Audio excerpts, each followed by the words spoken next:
Have you ever wondered how many names history has quietly forgotten?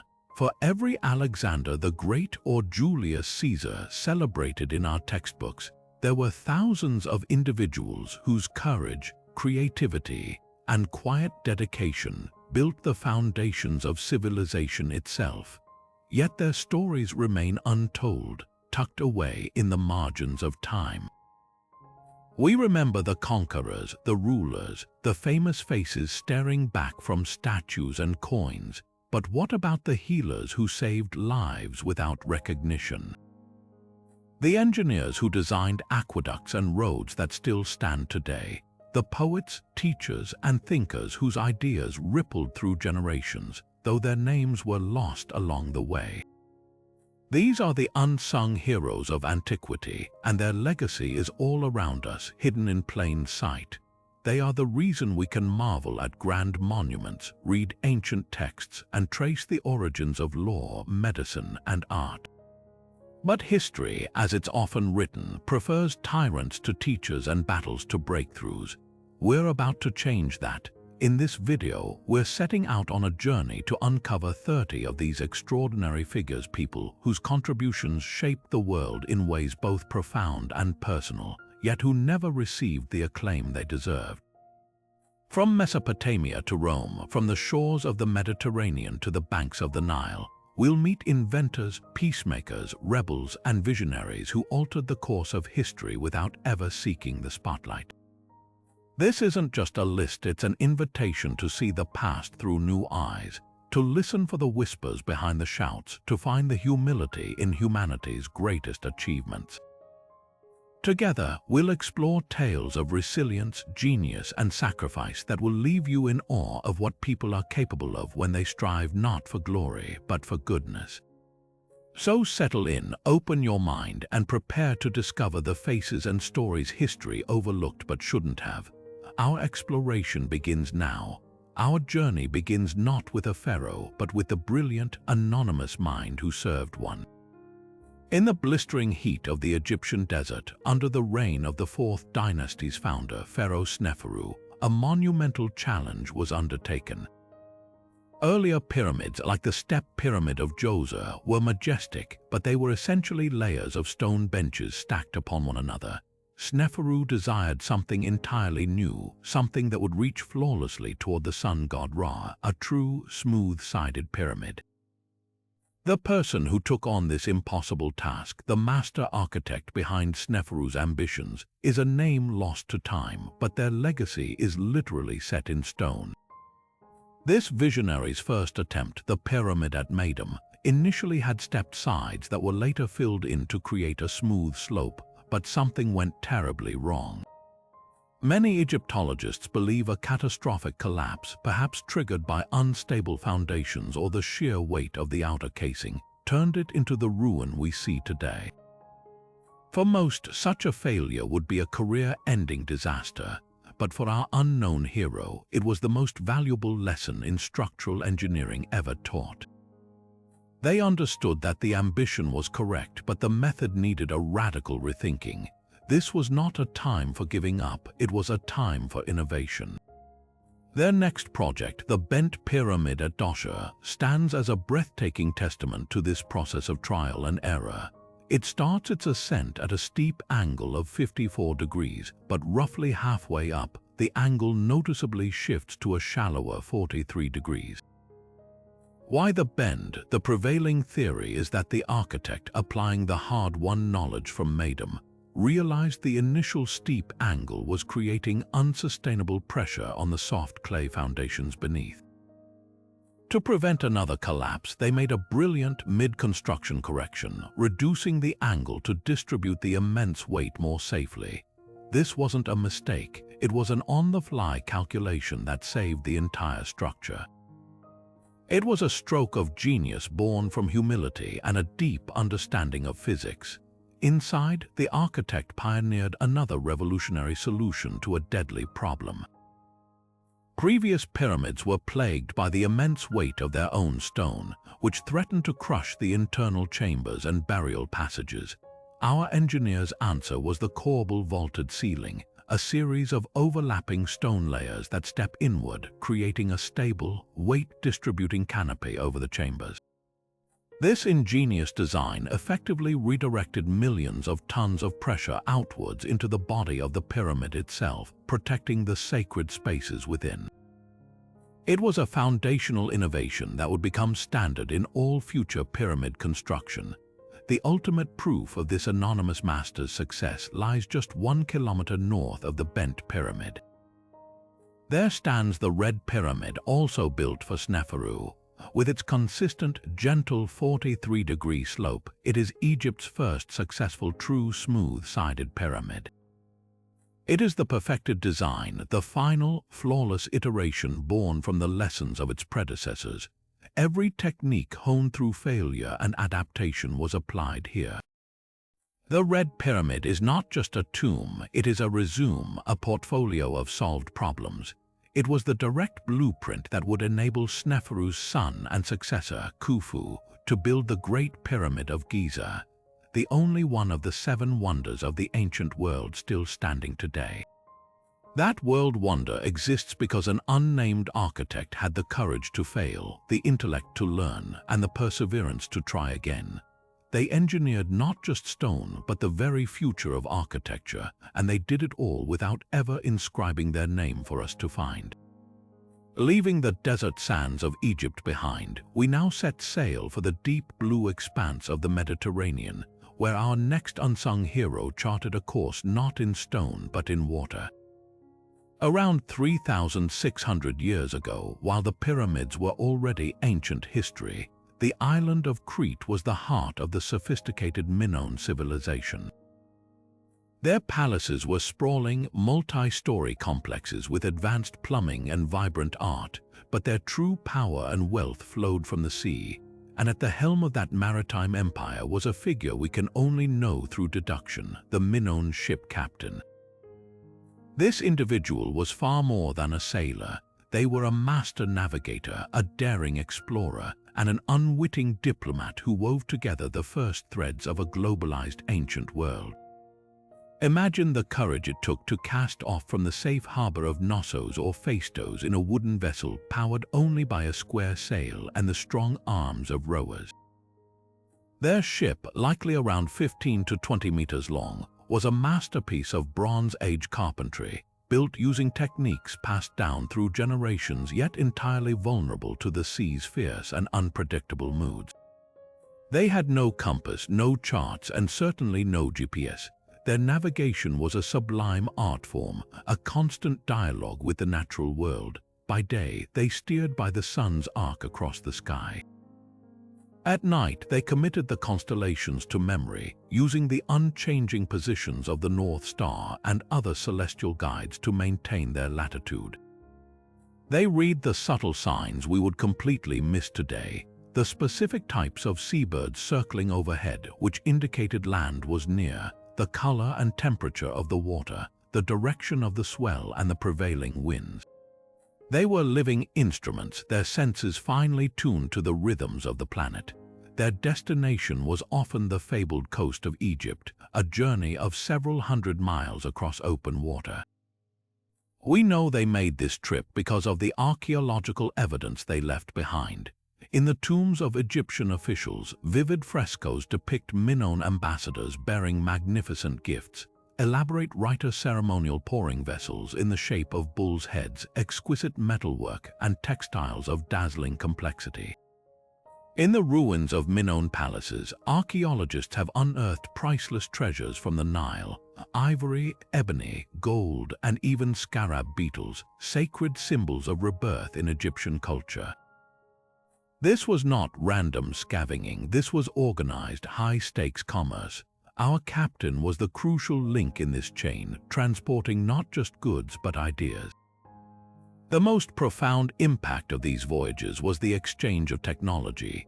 It is highly likely that a Minoan trader first saw the fast-rotating potter's wheel in an Egyptian workshop, understanding instantly how this device could revolutionize ceramic production back home by allowing for thinner, more symmetrical and mass-produced vessels.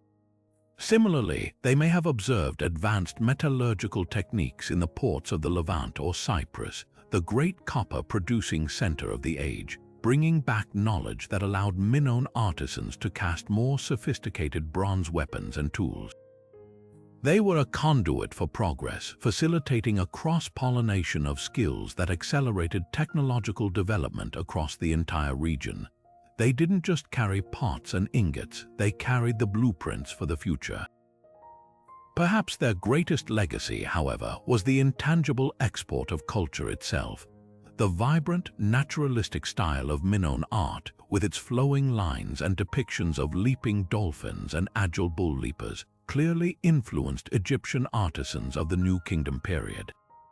The very idea of a centralized, bureaucratic palace economy, so central to Minoan civilization, may have offered a model for other emerging states.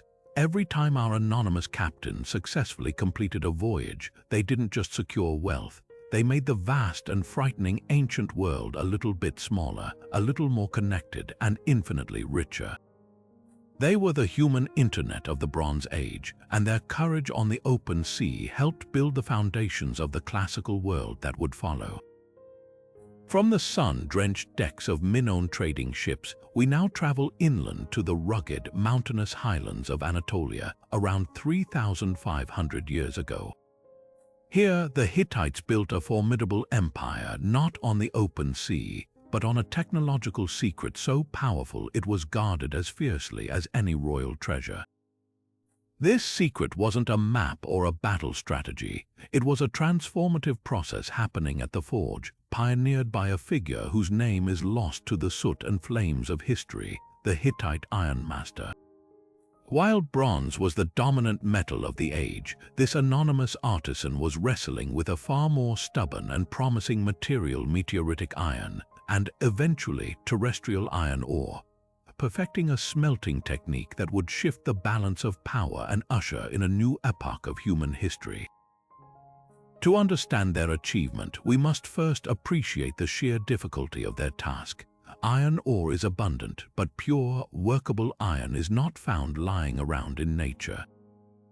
Unlike copper and tin, which can be smelted at relatively lower temperatures to create bronze, iron requires a much hotter and more controlled environment to separate the metal from its rocky ore. Early attempts often produced a spongy, slag-filled mass called a bloom, which was weak and brittle. The Hittite ironmaster's genius lay in mastering this exact process. They learned to build taller, more efficient furnaces that could reach the necessary intense heat, and they pioneered a method of repeatedly heating and hammering the bloom. This critical process, known as forging, did more than just beat out the impurities. It realigned the internal crystalline structure of the iron, transforming a brittle lump into a strong, reliable bar of wrought iron. But their most revolutionary breakthrough was the discovery of carburization. They learned that by heating this wrought iron in a bed of charcoal for an extended period, the metal would absorb carbon from the fuel. This accidental alloying process created something entirely new: steel. This steel was vastly superior to bronze. It was harder, capable of holding a much sharper edge, and far more durable in combat. A bronze sword could bend and become useless in the thick of battle, requiring a soldier to straighten it with his foot. A steel weapon, born from the Hittite forges, would not. It would stand up to the brutal impacts of warfare, giving its wielder a terrifying and decisive advantage on the battlefield. The Hittite state understood the immense military value of this technology instantly. They didn't simply possess better weapons, they possessed the knowledge to make them. This knowledge was treated as a supreme state secret, heavily protected and likely passed down within closed guilds of smiths who were probably bound by oath to the king. This monopoly on advanced ironworking became a cornerstone of Hittite power for 2 centuries. Their armies, equipped with these superior weapons and the formidable 3-man chariots that were the tanks of the ancient world, could outfight rivals who were still armed with bronze. This technological edge was a key factor in their ability to compete with and challenge other great powers like Egypt, most famously clashing with Pharaoh Ramesses II at the Battle of Kadesh. The secret, however, could not remain hidden forever.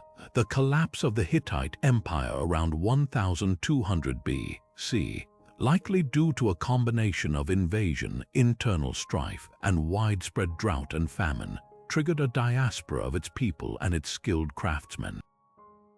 These master smiths, now without royal patronage, became refugees and migrants, taking their invaluable knowledge with them as they scattered across the Mediterranean. They settled in places like Cyprus and Greece, gradually sharing and selling their expertise. This dispersal, a tragic event for the Hittites, became the catalyst for the spread of iron technology across the ancient world, kicking off the true beginning of the Iron Age. The impact of this single anonymous ironmaster's work is almost impossible to overstate. They did not just make better swords, they changed the very fabric of society and warfare. Iron ore was far more common and accessible than the copper and tin needed for bronze. This democratization of metal meant that powerful weapons and effective tools were no longer the exclusive domain of wealthy, centralized empires. Smaller kingdoms and even rural communities could now afford to arm themselves and till tougher soils with iron-tipped plowshares, which in turn increased agricultural yields and supported larger populations. The world became both more dangerous and more productive because of this innovation, setting the stage for the rise of new powers like the Philistines, the Assyrians, and eventually the Greeks and Romans.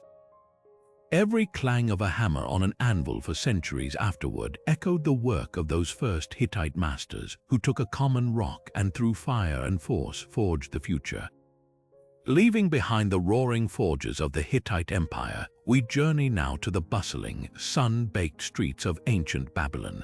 Here, amid the crowds and the cries of market vendors, our next hero was not a warrior or a royal artisan, but a shrewd businesswoman whose empire was built not on conquest but on commerce and community. Thanks to the incredible durability of clay tablets and the precise markings of cuneiform script, we can piece together the remarkable story of a female tavern keeper who transcended her prescribed role to become a powerful magnate in one of the world's first great cities. She is a figure who completely upends our modern assumptions about gender and power in the ancient world. In the Babylonian social hierarchy, the tavern, or bitsabiti, was far more than just a place to drink. It was a vital community hub, a nexus of news, gossip, and commerce. It functioned as a rudimentary bank, a place to hire short-term labor, and even an informal courtroom where local disputes could be settled over a jar of beer. But according to the famous Code of Hammurabi, society viewed these establishments and their owners with a degree of suspicion. The laws were particularly harsh on female tavern keepers, holding them to strict standards and threatening severe punishment if they were found to be harboring criminals or failing to report seditious talk. In this legal and cultural landscape, a woman in this trade was expected to operate on the margins, barely getting by. Our unnamed hero, however, did the exact opposite.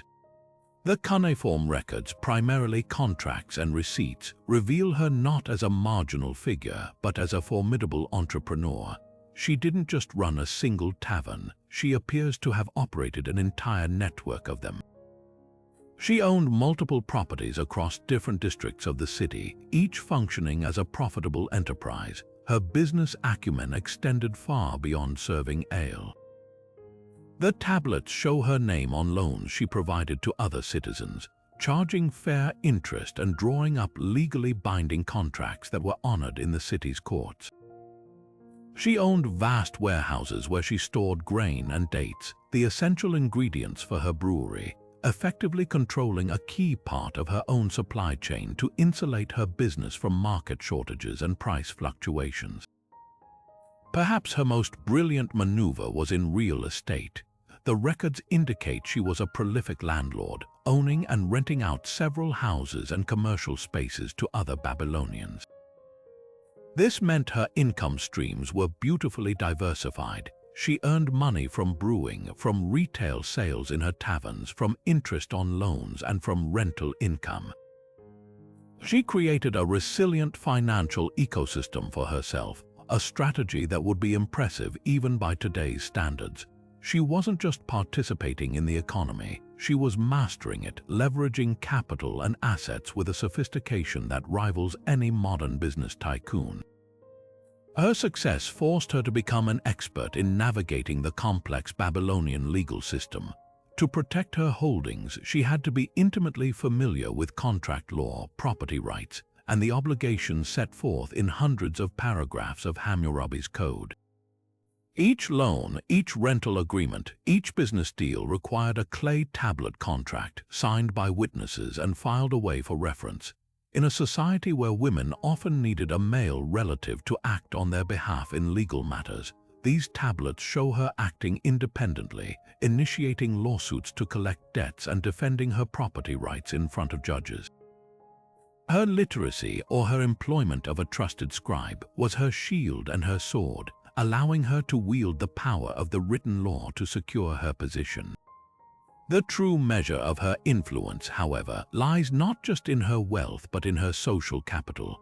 By providing loans, she became a crucial source of capital for her community, helping other families through droughts or helping aspiring merchants launch their own ventures. By owning property, she provided housing and stability. Her taverns served as the central nervous system of her neighborhood, a place where she would have been one of the best informed and most connected people in the city. She leveraged this position not for petty control, but to build a web of mutual obligation and respect that cemented her status. She was likely a patron of the temple and a respected voice in local affairs, a leader whose opinion mattered precisely because her success benefited so many others around her. This remarkable woman challenges the simplistic notion that ancient societies universally confined women to the private sphere. While the codes of law might suggest a restrictive environment, the reality on the ground, as evidenced by her story, was far more dynamic. She found power not by challenging the system head-on, but by understanding its rules better than anyone else and using them to her absolute advantage.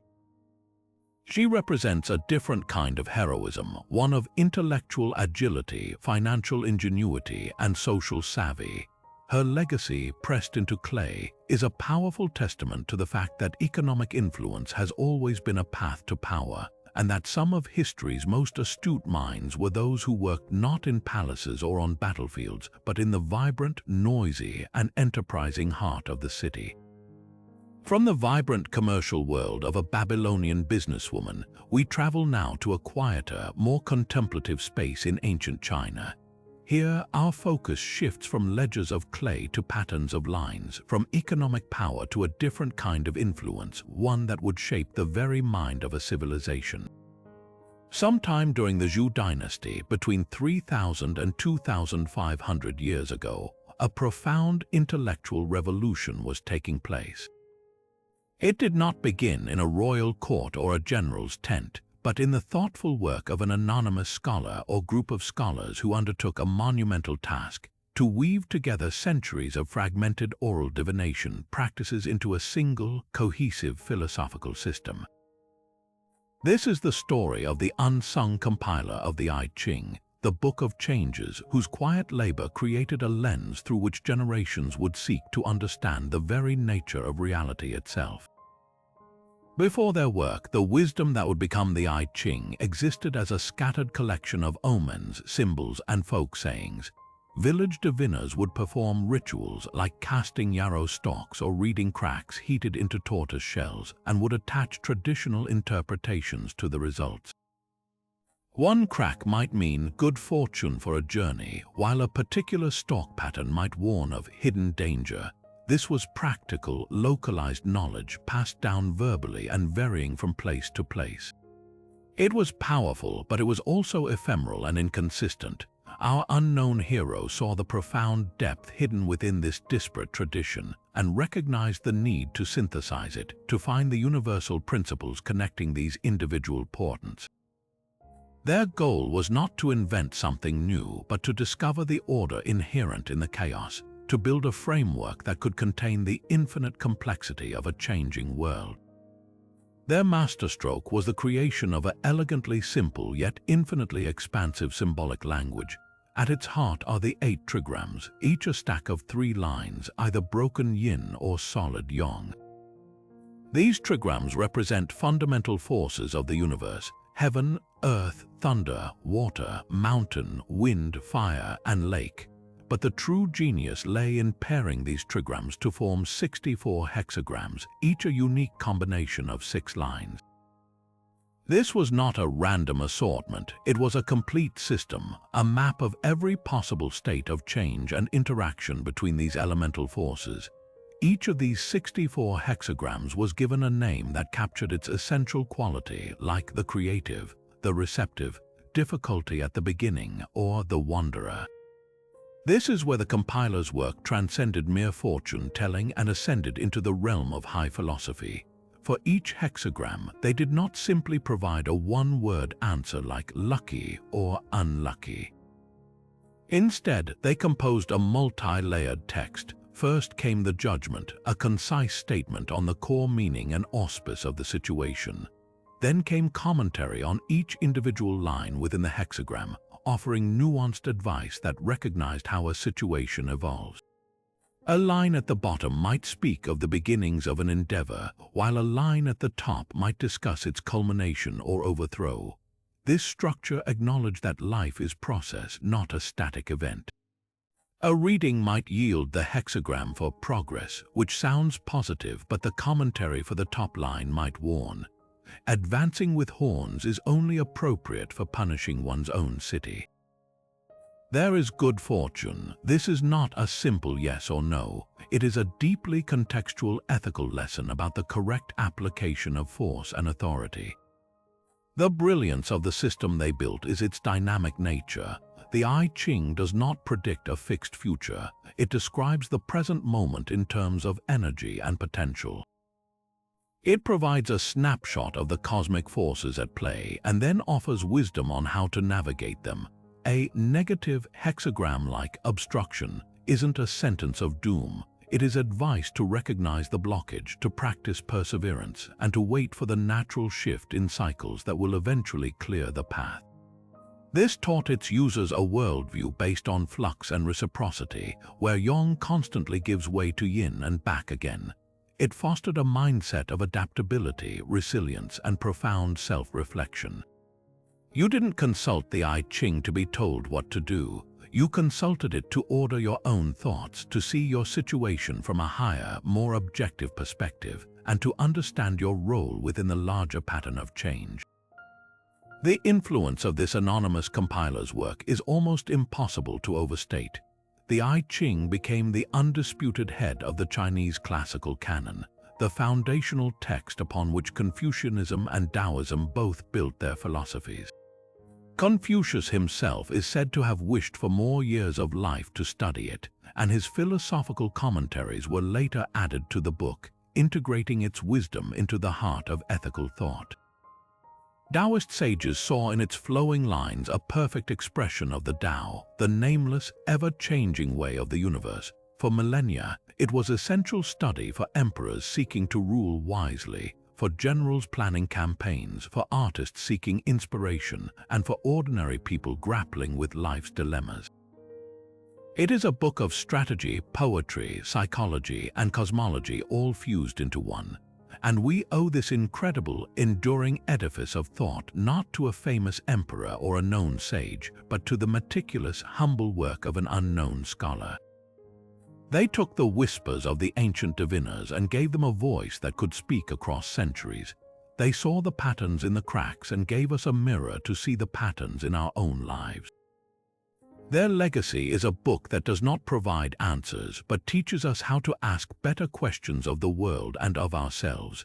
A timeless gift from a mind whose name we will never know, but whose work became an indispensable part of the human conversation about fate, change, and our place in the cosmos. Shifting our gaze from the philosophical texts of China to the sun-scorched borderlands of ancient Egypt, we encounter a different kind of guardian, one whose strength was measured not in scrolls but in arrows. For centuries, the pharaohs of Egypt looked south with both desire and dread. the land of Nubia, modern-day Sudan, was a source of immense wealth: gold, ivory, ebony, and exotic animal skins. But it was also a source of potential threat, a vast territory through which rival forces or raiders could stream into the Nile Valley. To secure this volatile frontier, the Egyptians turned to the very people they sought to control, recruiting the most formidable warriors the region had to offer.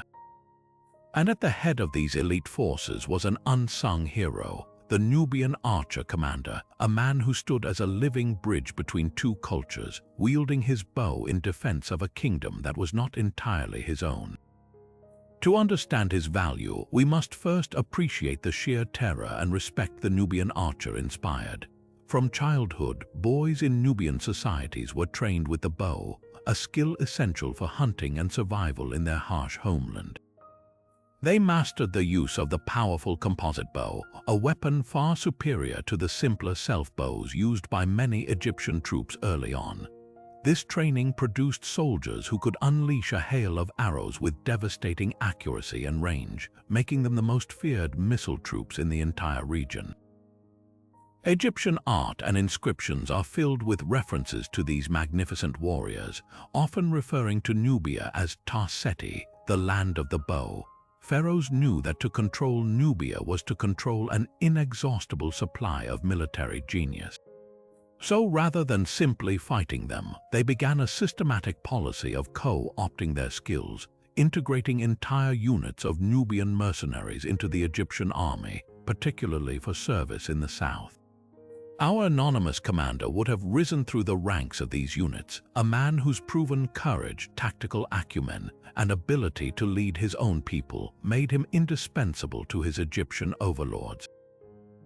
His title might have been something like Captain of the Medjay or Commander of the Nubian troops. His daily reality was one of complex dual allegiance. He lived in a fortress along the Nile, perhaps at Buhan or Semna, massive stone strongholds built by Pharaoh Senusret III with chilling inscriptions. "I have made my boundary beyond that of my fathers. Any son of mine who shall maintain this boundary is my son." This was the pressure our commander worked under, tasked with maintaining that brutal, imposed boundary. His role was multifaceted. Primarily, he was the guardian of the river, leading patrols that sailed and marched along the Nile, intercepting unauthorized traffic, preventing incursions by desert tribes, and securing the lucrative gold mines and trade routes that were the lifeblood of the Egyptian economy. He was the first line of defense, and his elite archers were the reason the south remained quiet for long periods, allowing pharaohs to focus on threats in the north and east. But his duty extended beyond mere border patrol. When pharaohs like Thutmose I or Thutmose III launched their great imperial campaigns deep into Nubia and beyond, our commander and his men were at the vanguard. They were the scouts who knew the terrain, the shock troops who could soften enemy lines from a distance, and the loyal garrison left behind to hold conquered territory. They were essential for the expansion and maintenance of the Egyptian empire itself. The most fascinating aspect of his story, however, is not his military service but his cultural navigation. While he served the Egyptian state, he was not Egyptian. He and his men maintained a distinct cultural identity. In their quarters within Egyptian forts, archaeologists have found evidence of their traditional practices, distinct styles of pottery, remains of a diet that differed from the Egyptian norm, and rituals that connected them to their homeland. They were not passive assimilators, they were active participants in a negotiated existence. They adopted useful Egyptian customs and technologies, perhaps even learning to write and worship Egyptian gods to advance their careers, but they held onto the core of who they were. Our commander would have been a master of this balancing act, enforcing the pharaoh's law while ensuring the well-being and cohesion of his unique band of warriors. He likely spoke multiple languages and understood the customs of the desert tribes better than any noble born in Thebes or Memphis. His legacy is one of profound irony and contribution. The very warriors recruited to subdue Nubia became, over generations, one of the most influential foreign groups within Egyptian society. Their reputation for loyalty and martial prowess was so impeccable that by the time of the New Kingdom, Medjay was no longer an ethnic term but the word for the national police force of Egypt itself. The descendants of these mercenaries settled, intermarried, and rose to positions of great importance. And in a stunning reversal of fortune, centuries later, it would be a dynasty of rulers from Nubia, the pharaohs of the 25th dynasty, who would conquer Egypt itself, presenting themselves not as foreign invaders but as the true heirs and restorers of ancient Egyptian tradition and piety. They could never have done so without the centuries of military integration and cultural familiarity pioneered by men like our anonymous archer commander. He defended a civilization that often looked down upon his own, yet in doing so, he and his men wove the threads of Nubian strength so deeply into the fabric of Egypt that they ultimately helped save it from collapse, securing a legacy far greater than any single battle victory. Now we sail west from the Nile, across the Mediterranean to the bustling, enterprising ports of the Levant, where a revolution was taking place not in a palace or a temple, but on the docks and in the warehouses of merchant traders. For centuries, writing had been an exclusive and formidable technology. In Mesopotamia, it required memorizing hundreds of complex cuneiform wedges. In Egypt, it meant mastering over 700 intricate hieroglyphs, a skill reserved for a tiny, powerful elite of scribes and priests. Writing was power, and that power was deliberately kept locked away. But in the vibrant, practical world of Phoenician commerce, a different need arose, one for speed, clarity, and efficiency. And to meet that need, an unknown Phoenician scribe, or perhaps a small guild of them, performed one of the most impactful acts of simplification in human history, creating the world's first true alphabet and, in the process, shattering the monopoly on the written word. This anonymous genius didn't create their system from nothing.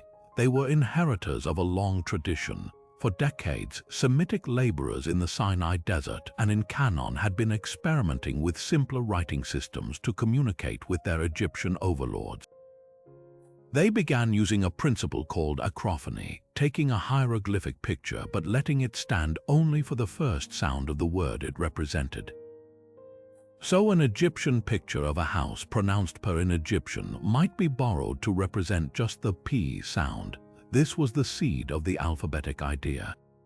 The Phoenician innovator took this radical concept and refined it with breathtaking elegance. They stripped away all the excess, discarding the hundreds of signs used for whole words or ideas. Instead, they isolated every distinct consonant sound in their language, 22 of them, and assigned each one a single, simple, easy-to-write symbol. The choice of symbols was a masterstroke of practical design. Many of the letters were simplified drawings of common objects whose Phoenician name began with that sound. The first letter, Aleph, meaning ox, was a simplified drawing of an ox's head. It represented the glottal stop sound they used at the beginning of that word. The second letter, Beth, meaning house, looked like a simple two-room dwelling and made the B sound. Gimel, meaning camel, was a hump for the G sound. This acrophonic system made the symbols incredibly easy to learn and remember. You didn't need years of specialized training. You just needed to know the basic sounds of your own language and this set of 24 simple shapes. It was a writing system designed not for monument carving or religious incantation, but for the rapid pace of business, and business was the engine of its spread. The Phoenicians were the great maritime traders of the ancient world, their ships crisscrossing the Mediterranean from their home cities of Byblos, Sidon, and Tyre. They traded in vibrant purple dye, exquisite glassware, and precious cedar wood, and everywhere they went, they brought their incredible accounting tool with them. A merchant could now quickly note the contents of a shipment, draft a bill of sale, or record a debt on a portable papyrus scroll or a wax tablet. This was writing as a practical tool for economic efficiency, and its utility was immediately obvious to every trading partner they encountered. This is where the invention achieved its world-changing impact, as Phoenician merchants established colonies and trading posts from Cyprus to Carthage to Sicily. The local population saw this system and adapted it for their own languages. The most monumental adoption came from the Greeks. When they encountered the Phoenician alphabet, they recognized its brilliance but faced a problem. Their language was rich with vowel sounds, while the Phoenician system only represented consonants. So the Greeks performed a second act of genius. They took certain Phoenician letters that represented consonants not present in Greek and repurposed them as vowel symbols. For example, the Phoenician letter aleph, the glottal stop, became the Greek alpha, representing the A sound. He became epsilon for the E sound. This addition of vowels made the alphabet even more precise and flexible. From the Greeks, this adapted alphabet passed to the Etruscans in Italy, and from them to the Romans, who refined it into the majestic Latin script that now dominates the Western world.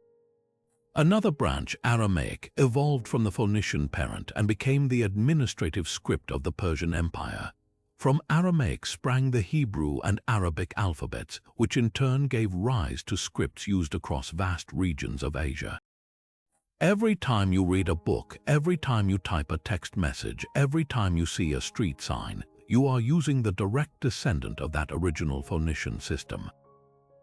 Its invention was the crucial turning point, the moment writing escaped the control of the few and became a tool for the many. It empowered poets like Homer to record epic poems that defined a culture, allowed philosophers to document complex arguments, and enabled governments to post laws publicly so every citizen could read them. It laid the groundwork for democracy, for literature, for science, and for history itself. And it all started with an unknown, practical-minded person who looked at the tangled complexity of ancient writing and saw a simpler, more democratic way to make marks that could change the world. Deep in the humid, verdant jungle of the Mexican Gulf Coast, over 3,000 years ago, a civilization was awakening to its own power and identity. The Olmec, often called the mother culture of Mesoamerica, were building the first major cities in the Americas like San Lorenzo and La Venta. And there, in these thriving ceremonial centers, they left behind a mystery that has captivated the world: colossal stone heads, each one a solemn, powerful portrait weighing up to 50 tons. These weren't just rocks, they were living mountains transformed into art by the most ambitious sculptors of their age. Our next unsung hero is the Olmec master sculptor, the visionary artist and engineer who directed the creation of these monuments, orchestrating a feat of logistics and artistry that seems almost superhuman even today. The first and greatest challenge was the material itself. These heads were not carved from any nearby soft stone. They were hewn from basalt, a volcanic rock of immense hardness quarried from the Tuxtla Mountains. This was not a nearby source. The closest basalt flows were over 160 kilometers away from the Olmec heartland, a distance that included treacherous swamps, dense jungle, and meandering rivers. Imagine the audacity of the plan: to transport a single 50-ton block of stone, the weight of 10 adult elephants, across that landscape, and they did it without the wheel, without pack animals, and without metal tools. The logistics alone speak to a mind of extraordinary organizational genius, likely our master sculptor working in concert with a powerful ruler or priest. The prevailing theory is that they used a combination of water and human muscle. After being painstakingly detached from the mountain, perhaps using fire and water to fracture the rock and stone tools to shape it roughly, the gigantic boulder was likely moved on a giant sled made of logs. Teams of hundreds, perhaps even 1,000, laborers would have hauled on ropes, inching the monolith forward, while others constantly laid and relaid rollers, likely more logs, in front of the sled. This slow, grueling procession would have been a spectacle of sheer human will, a communal effort directed by a single unifying vision. Once at a major river, the stone may have been loaded onto a massive raft, floating a significant portion of the journey downstream to the city. This entire operation, from quarry to city center, was a monumental achievement in project management, all for the sake of art. Once the basalt monolith finally arrived at the workshop, the real magic began. Our master sculptor and their team of skilled apprentices faced the basalt with nothing but harder stones. They used tools of jade, obsidian, and other dense rocks to pound, peck, and grind the incredibly tough surface, slowly wearing it away through endless, patient effort. There was no room for error. A single misplaced strike could ruin weeks of work or, worse, fracture the entire piece. The creation of each head was an act of profound faith and patience, a years-long conversation between the artist and the stone. The artistic vision they executed was both highly realistic and powerfully symbolic. Each head is a unique individual, not a generic type. They have distinct facial features, expressions, and headgear. Some frown with a look of stern authority, while others have a more contemplative, almost serene expression. Their full, fleshy lips and broad noses are rendered with a respectful realism, suggesting these were portraits of actual, powerful Olmec rulers. The most striking feature is their headdress, each one an elaborate helmet that is unique to each sculpture. These weren't mere decoration, they were likely symbols of the ruler's authority, perhaps representing a particular role, a shamanic transformation, or a connection to a specific animal spirit like the jaguar. The sculptor wasn't just recording a face, they were encoding a person's identity, status, and divine right to rule into permanent stone. The scale was deliberately awe-inspiring. Placed in the central plazas of their cities, these heads would have towered over the populace. To stand before one was to be humbled, to feel the immense weight of a ruler's presence and the power of the spiritual forces he commanded. They were the Olmec version of a billboard, a political statement, and a religious icon, all carved into one unforgettable image. They communicated power not through text, which the Olmec did not have, but through sheer, overwhelming physical presence and masterful artistry. The legacy of these anonymous sculptors extends far beyond their own civilization. When the Olmec culture faded, their cities were abandoned and their monuments were sometimes deliberately buried or defaced. But the artistic language they invented did not die. The tradition of carving massive stone monuments to honor rulers and gods was a seed planted in the Mesoamerican consciousness. You can see the echo of the Olmec colossal heads in the massive stone stelae of the Maya, which depict their kings in elaborate regalia, and in the great stone sculptures of the Aztecs like the Coatlicue monument. The Olmec established the very idea that stone could be a medium for political propaganda and spiritual expression on a grand scale. They were the first to prove that a civilization could literally move mountains to make its mark on the world, and they did it all with stone tools, rivers of sweat, and an artistic vision that saw the face of a king hidden inside a mountain waiting to be set free. Our journey now takes us from the colossal stone heads of the Olmec to a vastly different, yet equally profound, intellectual landscape, the golden courts and bustling scholarly centers of India's Gupta Empire around the 5th century of the Common Era. Here, a revolutionary idea was taking shape, an abstract concept so powerful it would become the bedrock of all modern science and technology. And it began not with a complex machine or a grand monument, but with a single, elegant symbol, a dot, a circle, a void. This is the story of the anonymous Indian mathematician who stared into that emptiness and saw not nothing but everything. This is the story of the mind that conceptualized zero. To understand the sheer brilliance of this leap, we must first appreciate the profound intellectual struggle zero presented to ancient thinkers.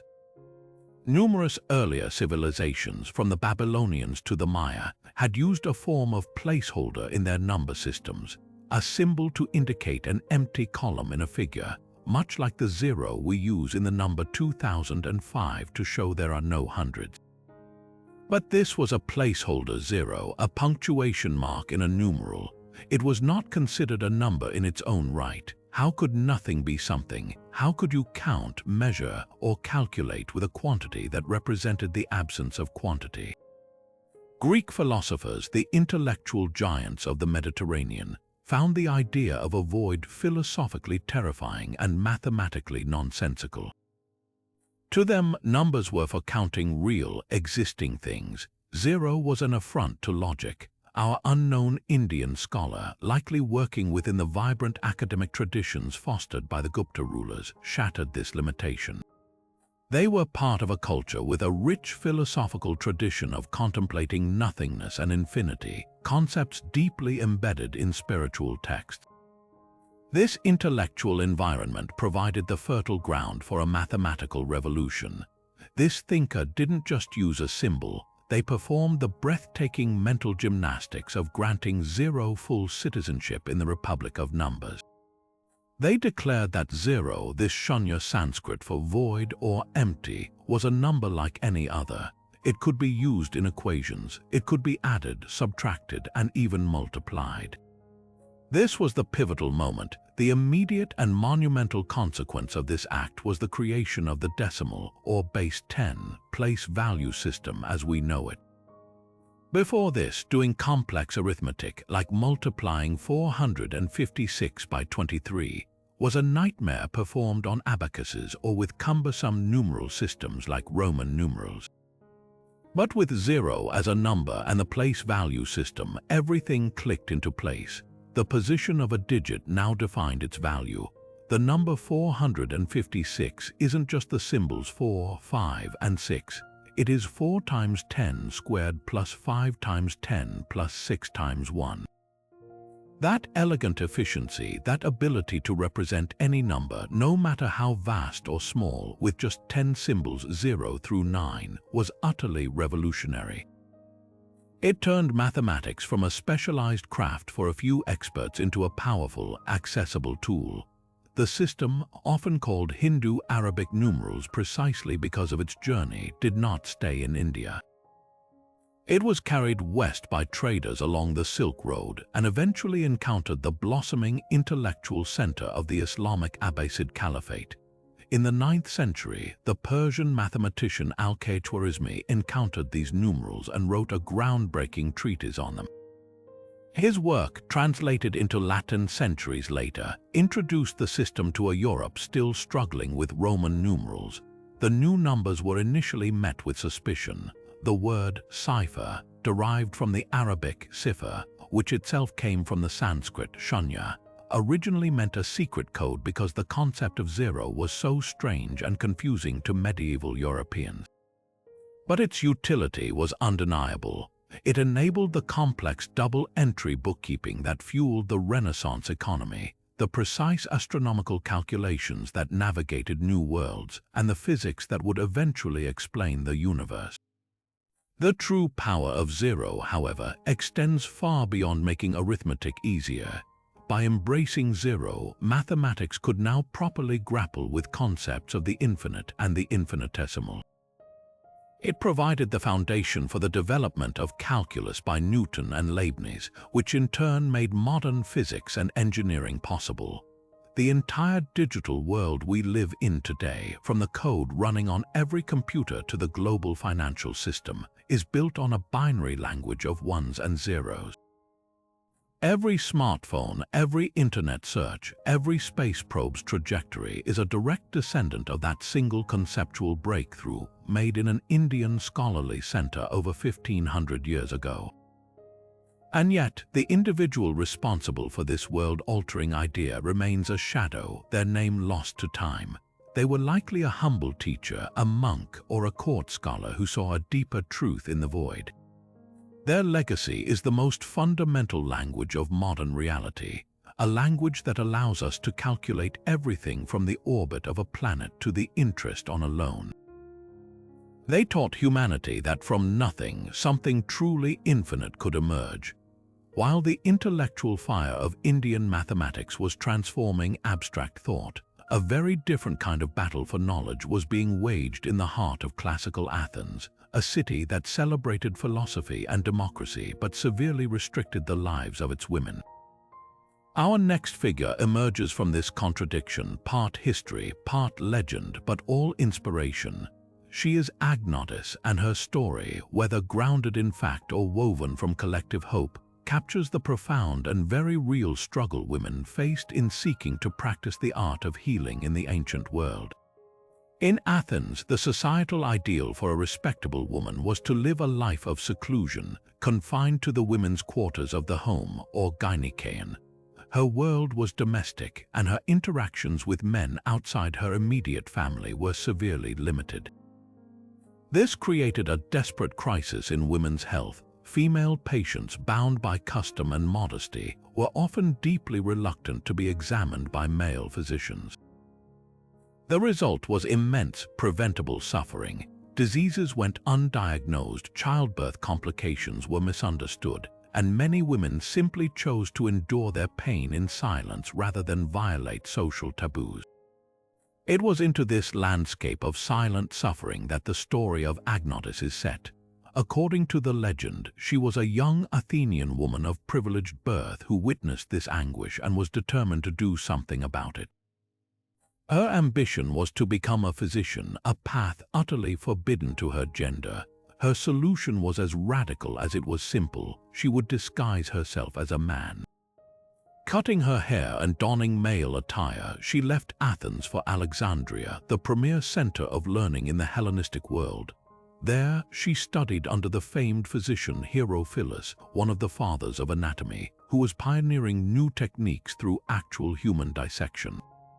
Agnotis excelled in her studies, proving that intellectual capability knows no gender. Upon returning to Athens, she began her practice, still living as a man. But she faced a problem common to any new doctor: how to attract patients who were wary of a stranger. Her breakthrough came when she heard a woman crying out in labor. Suspecting the patient's fear was compounded by the presence of a male doctor, Agnotis took a breathtaking risk. She secretly revealed her true gender to the suffering woman. The relief and trust that followed were instantaneous. Word of this incredible physician, who was secretly a woman, spread like wildfire through the private networks of Athenian households. Women who had once refused care now sought her out exclusively. Her practice flourished, but her overwhelming success soon bred suspicion and resentment among her male rivals. How could this young, new male doctor be so successful where they had failed? They could not compete with the trust she engendered. The jealous physicians banded together and accused Agnotis of a shocking crime. They alleged that this man was actually seducing and corrupting his female patients. This was a capital charge, and Agnotis was dragged before the Areopagus, the High Court of Athens. Facing a death sentence, Agnotis was left with no choice. To defend herself against the charge of immoral conduct, she had to reveal her true identity to the court of male judges. She did the unthinkable. She lifted her tunic and proved she was a woman. This act, while saving her from the original charge, now placed her in even greater peril. Now she was openly guilty of the actual crime, practicing medicine as a woman. The court was poised to condemn her, but in a stunning twist, her salvation came from the very patients she had dedicated her life to serving. A powerful delegation of Athens' most prominent women, wives and mothers of the very men who sat in judgment, marched to the courthouse. They confronted the judges with a powerful ultimatum. They declared that Agnotis was not a criminal but their savior, and that if the court condemned her, they would willingly die alongside her. Faced with this unprecedented show of collective female power, the magistrates backtracked. They were forced to choose between upholding a discriminatory law and facing civic unrest from half the city's population. They chose to change the law. According to the legend, the Areopagus not only acquitted Agnotis but also passed a new statute legalizing the practice of medicine by freeborn women, provided they only attended to female patients. This caveat, while still restrictive, was a monumental crack in the wall of exclusion. The historical truth of Agnotis is debated by scholars. The sole source for her story comes from the Roman author Gaius Julius Hyginus, writing centuries after the fact. She may be a composite figure, a folk tale, or a powerful allegory created to explain a historical legal shift, but the power of her story is undeniable because it reflects a tangible truth. We know from other sources that there were real, successful female physicians in the ancient Greek world, particularly in Egypt and other Hellenistic centers. The legend of Agnotis gives a name, a face, and a compelling narrative to the very real struggles and quiet triumphs of all those women who fought to heal, to learn, and to serve their communities against immense societal opposition. She represents the courage to challenge unjust laws, the power of solidarity, and the timeless truth that expertise and compassion are not the exclusive domain of any one gender. Her story, whispered through the ages, is a testament to every unsung woman who ever had to fight for the right to use her mind and her skills for the greater good. While the thinkers of Athens and Alexandria mapped the known world, another, far more daring expedition was being launched from the rival power they both feared and despised, Carthage. The great Phoenician colony in North Africa had grown rich and powerful by controlling the sea lanes of the Western Mediterranean, and they guarded their knowledge with a jealous paranoia, sinking any foreign ship that dared venture into their waters. But their ambition pushed them to look beyond the safety of their inland sea, past the very limits of the known world. At the mouth of the Mediterranean stand two great promontories, the Rock of Gibraltar in the north and Mount Jebel Musa in the south, the Pillars of Hercules. To the ancient Greeks and Romans, these were the literal gates to the ocean, the end of the map, beyond which lay only monsters, whirlpools, and the edge of the world. But for one anonymous Carthaginian captain and their crew, the pillars were not an end but a beginning. Their mission was to sail into that terrifying unknown, and in doing so, they would redraw the mental map of the ancient world. We know of this voyage primarily through a single, tantalizing source, a text called the Periplus of Hanno, a Greek translation of what was likely the captain's own official logbook commissioned by the Carthaginian Senate. It begins not with fanfare but with a simple, staggering statement of purpose. The text says 60 ships were commissioned, each with 50 oars, carrying 30,000 men and women, along with sufficient provisions. While these numbers are likely exaggerated for prestige, they speak to the immense scale of the endeavor. This was not a mere exploratory dinghy, it was a flotilla designed for colonization, a deliberate effort to establish new cities and trading posts along the uncharted Atlantic coast of Africa. Their orders were to found settlements and to explore, to see just how far this new ocean might take them. Imagine the sight as this fleet passed between the pillars, the familiar blue of the Mediterranean giving way to the gray, rolling vastness of the Atlantic. The courage required cannot be overstated. Their world was defined by the Mediterranean, a predictable, almost placid sea surrounded by land. The Atlantic was its violent opposite, a realm of immense tides, ferocious storms, and swells that could swallow their proudest vessels. They had no charts, no prior accounts to guide them. Their navigation relied entirely on the same celestial methods as the Minoans, but applied to an ocean that seemed to have no end. They would have clung to the coastline, a thin, fragile thread connecting them to the known world, their progress measured in the slow change of landscapes and the wary observation of new peoples. The Periplus describes their journey in a series of vivid, sometimes baffling episodes. They founded colonies along the coast of modern-day Morocco, then continued south. They encountered nomadic herders they called Ethiopians, a Greek term for all dark-skinned Africans. The landscape grew stranger and more lush. They described a great river, likely the Senegal, teeming with crocodiles and hippopotamuses, animals utterly alien to a Mediterranean sailor. Further south still, they came to a place they called the Horn of the West, perhaps the great bulge of the Cap Verde Peninsula in Senegal. Here, the account takes on an almost mythical quality. They describe landing at night and seeing the inland mountains ablaze with great fires, and the sound of flutes, drums, and cymbals echoing from the hills. a description that has led scholars to suggest they were witnessing a volcanic eruption or a massive tribal ceremony, their report filtered through a lens of sheer awe and terror. The climax of their journey and the most debated part of the account is their encounter with what the text calls gorillai. They describe landing on an island and encountering a tribe of savage, hairy people. Their interpreters could not understand the natives' language. When the Carthaginians tried to capture them, the males escaped by climbing cliffs and throwing stones, but they managed to catch 3 females. The text says these creatures were so violent and unmanageable that they killed them, flayed them, and brought their skins back to Carthage. For centuries, this was dismissed as pure fantasy. But in the 19th century, when European explorers first encountered the great apes of Africa, they recalled this very story and named the species the gorilla. It is a haunting possibility that this Carthaginian explorer was not describing mythical monsters, but was in fact the first Mediterranean to document the existence of gorillas, centuries before the term entered the scientific lexicon. The ultimate question is, how far did they go? The text says they turned back only when they ran out of provisions. Some interpretations, based on the described landmarks and travel times, suggest they may have reached as far as Gabon or even the Gulf of Guinea, a voyage of several thousand miles down the African coast.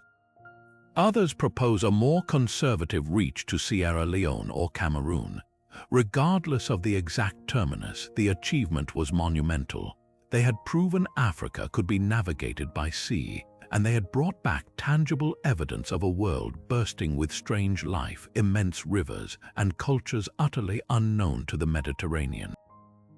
The impact of this voyage was twofold. For Carthage, it was a state secret of the highest order, a potential route to untold wealth in gold, ivory, and exotic goods that bypassed their Saharan and Egyptian rivals.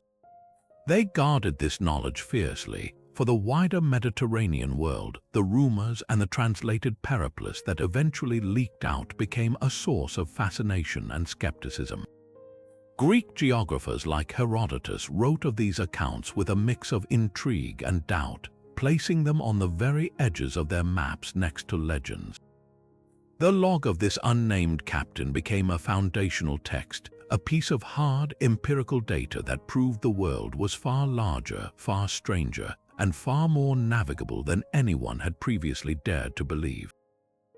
They shattered the mythological barrier of the Pillars of Hercules, replacing monsters with real, if bewildering, geography, and opening a window to a continent that would remain largely mysterious to Europe for another 2,000 years. While Carthaginian sailors were mapping the coasts of Africa, back in the heart of the Roman Empire, a different kind of exploration was underway, not across the waves, but into the very nature of stone and mortar. In the dusty yards of Roman construction sites, an anonymous engineer was conducting a quiet revolution, one mixing bowl at a time. Their achievement wasn't a grand voyage, but a humble pace that would outlast the empire itself, a revolutionary formula for concrete that turned buildings from temporary shelters into eternal monuments. This unsung hero, perhaps a practical-minded builder or a curious architect, looked at the volcanic landscape of Italy and saw not just a threat but an ingredient. Their genius was to harness that destructive power to create, perfecting a recipe that would allow domes to defy gravity and harbors to resist the sea for 2,000 years. To appreciate their leap, we must understand what Roman concrete replaced. Earlier concretes, like those used by the Greeks, were fundamentally weak. They relied on lime mixed with sand or crushed pottery, and they had a critical flaw. They could not set underwater and were highly vulnerable to cracking and erosion from moisture. This limited their use to terrestrial buildings and made them unsuitable for the ambitious maritime infrastructure Rome demanded. Our engineers' breakthrough was the discovery and systematic use of pulvis puteolinus, a volcanic ash found in enormous deposits around the Bay of Naples, particularly near the town of Puteoli, modern-day Pozzuoli. This fine, reddish-brown powder was the magic ingredient. When mixed with lime and water, it triggered a chemical reaction far more complex and powerful than any simple mortar. The secret lies in a process called a pozzolanic reaction. The silica and alumina compounds in the volcanic ash react with the lime and water to form stable, interlocking crystals of calcium silicate hydrate.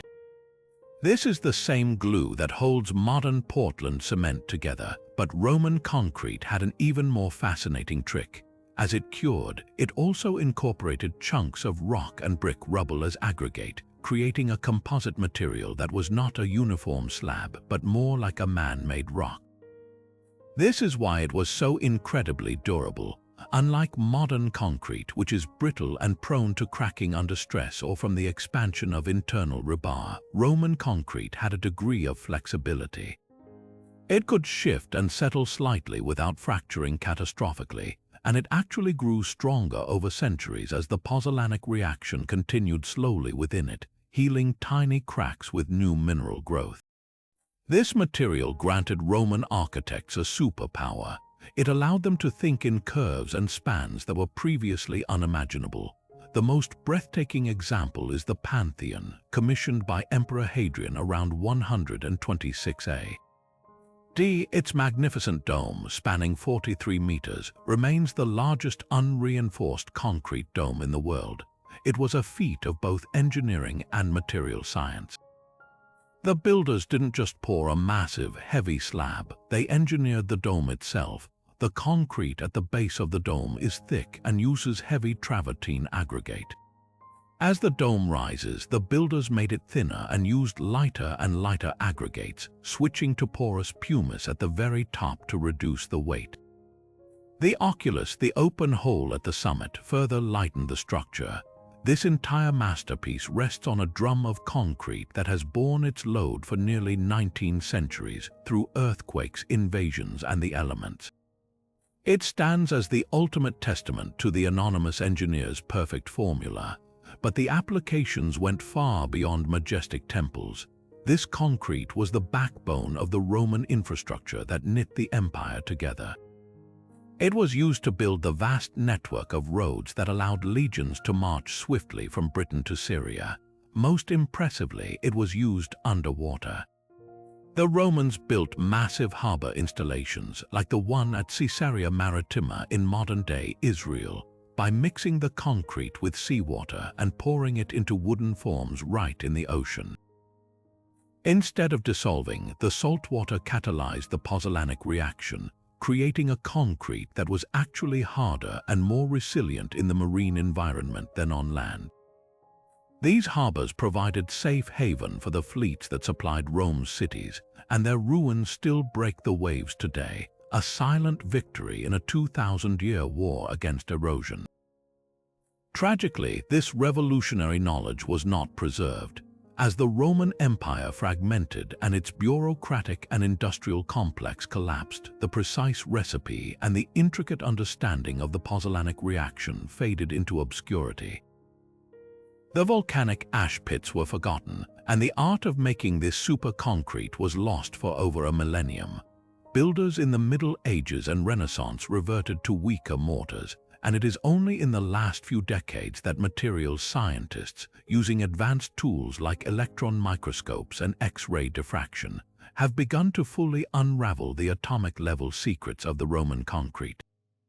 They are discovering that its longevity and self-healing properties are even more remarkable than previously thought, offering potential blueprints for more sustainable and durable modern building materials.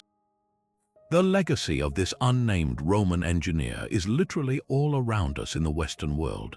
They provided the physical fabric for an empire's ambition, enabling the arches, aqueducts, baths, and amphitheaters that define Roman architecture. Their material choice was an act of profound optimism, a belief that the works of their age should and would endure. They transformed construction from a craft into a science, demonstrating a deep understanding of chemistry and structural physics that would not be matched again until the modern era. Every time we walk through a Roman arch or stand in awe beneath the Pantheon's dome, we are witnessing the work of a genius who looked at the dust of a volcano and dreamed of eternity. From the enduring stone of Roman concrete, we now turn to a network of a different kind, one built not of mortar and rock, but of human endurance and administrative genius. The Persian Empire, under the rule of monarchs like Darius the Great, stretched from the Nile River in Egypt to the Indus Valley in modern-day Pakistan, an expanse of over 2 million square miles. Governing this colossal, diverse realm of countless cultures and languages was the ultimate administrative challenge. An edict issued in Susa needed to be known in Sardis. A tax revolt in Babylon required a military response from Persepolis. The sheer distance was the empire's greatest enemy. To defeat it, the Achaemenid kings engineered a logistical marvel, the royal road, and the unsung heroes who gave this system its breath and its heartbeat were the anonymous Persian couriers, the Paradazish, who transformed a dusty ribbon of a road into the world's first information superhighway. The road itself was a feat of engineering, a carefully maintained route of approximately 1,600 miles from Susa to Sardis, with well-established stations and inns along the way. But the road was just the inert artery. The couriers were the lifeblood that flowed through it. These men were not ordinary messengers. They were an elite corps, selected for their physical prowess, unwavering loyalty, and profound knowledge of the terrain. Their training was relentless, designed to forge them into the human equivalent of a dispatch rocket. They had to be able to ride for days with minimal rest, navigate by the stars across featureless plains, swim flooded rivers with their precious cargo held aloft, and defend themselves against bandits or wild animals with whatever weapon they carried. They were the special forces of the ancient administrative world. Their true genius, however, lay not in individual heroics but in a brilliantly conceived system of relay. A single rider, no matter how tough, would be slowed by the need to rest his horse and himself. The Persians eliminated this bottleneck entirely. A messenger would begin his run, galloping at full speed to the first designated station, a stathmos which was strategically spaced a day's ride apart. There, a fresh rider and a fresh horse were waiting, perpetually on standby. The incoming courier would shout his message or hand over the official sealed scroll, and without a moment's pause, the new rider would spring into the saddle and gallop off down the road toward the next station. This was not a race of a single man, but a continuous, empire-spanning sprint performed by a dedicated team.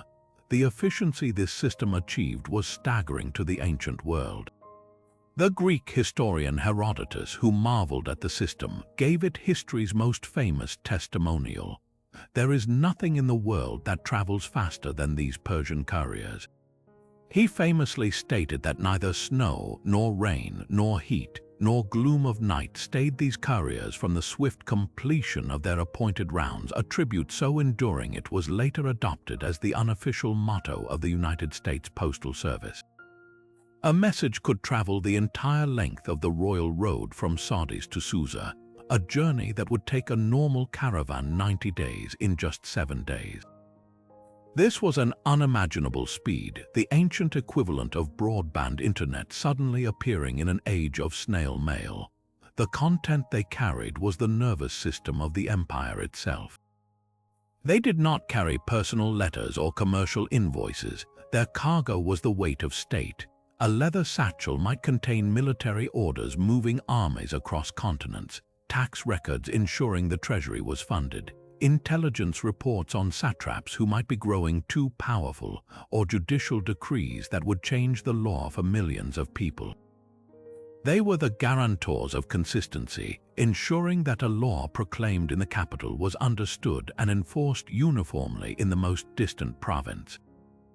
This rapid, reliable communication allowed the central government to project its power instantly, making rebellion riskier and governance more responsive. It turned a vast, unwieldy collection of conquered territories into a cohesive, functioning state. Beyond the mechanics of speed, the courier system served a deeper, more subtle purpose. It was the ultimate tool of imperial inspection and control. The same road that carried the king's commands also carried his eyes and ears, royal inspectors known as the king's eyes or king's ears. These officials, traveling with the authority and speed of the courier system, could appear without warning in any province to audit records, review troop readiness, and listen to the grievances of the common people against corrupt local governors. The mere existence of the royal road and its ever-moving couriers created a powerful psychological effect. Every provincial governor knew that any misstep could be reported to the capital and that the king's response, and perhaps his army, could arrive with terrifying speed. This constant threat of accountability from the center did more to ensure loyalty than any number of garrisons.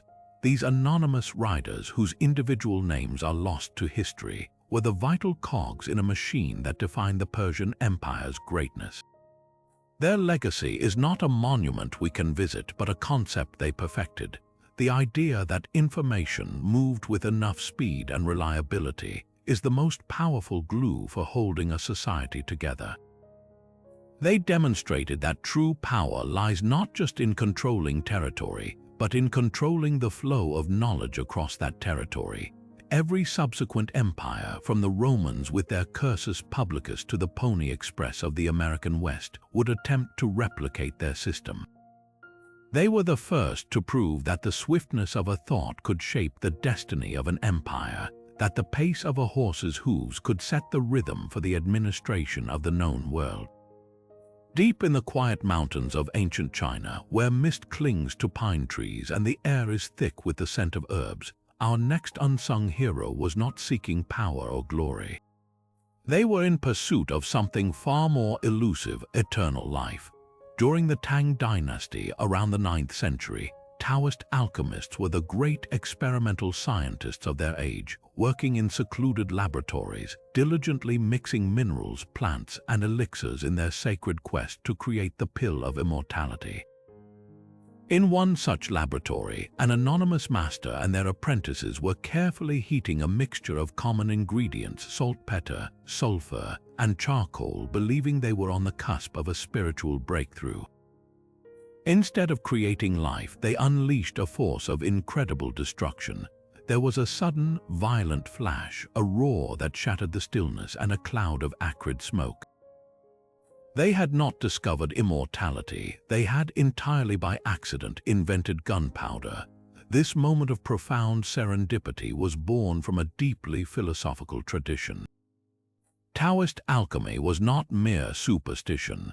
It was a sophisticated practice based on the principle of manipulating the natural world to achieve spiritual harmony and physical transcendence. The ingredients they used were not chosen at random. Saltpeter, a potassium nitrate crystal that forms on old compost piles and cave walls, was known in Chinese as ziro shi or frost salt, and was valued for its purifying properties. Sulfur, called shi liu huang, was a vibrant yellow mineral believed to hold potent yang energy. Charcoal, the carbonized essence of wood, represented an elemental earth. In their worldview, combining these powerful, transformative substances was a logical step on the path to creating an elixir that could refine the human body and allow the soul to ascend. The resulting explosion must have been terrifying, a violent rebuttal to their spiritual assumptions, but also an undeniable demonstration of a terrifying new power. Initially, this discovery was kept a closely guarded secret within Taoist circles, referred to in cryptic texts as the fire drug. Its first applications were not for war, but for wonder. The Chinese genius for pyrotechnics quickly seized upon the invention. By packing the black powder into bamboo tubes and paper casings, they created the first firecrackers and aerial fireworks. These were used to magnificent effect in religious ceremonies and public festivals. The loud bangs were believed to frighten away evil spirits and malevolent ghosts, while the brilliant flashes of light in the night sky were offerings to the gods and a celebration of celestial beauty. For centuries, this was gunpowder's primary destiny, a tool of spiritual protection and communal joy, its destructive potential sublimated into art. The militarization of this invention was almost inevitable. By the 11th century, during the Song dynasty, China was a civilization under constant threat from nomadic steppe tribes on its northern borders. Faced with these agile and powerful cavalry-based armies, Chinese generals and engineers began to look for every possible advantage. Someone whose name is lost to history made the conceptual leap from using gunpowder to create noise and light to using it as a propellant and an explosive. The first primitive grenades and fire arrows appeared, bamboo tubes filled with powder that could be launched from bows to explode amidst enemy ranks, terrifying both men and horses who had never encountered such a weapon.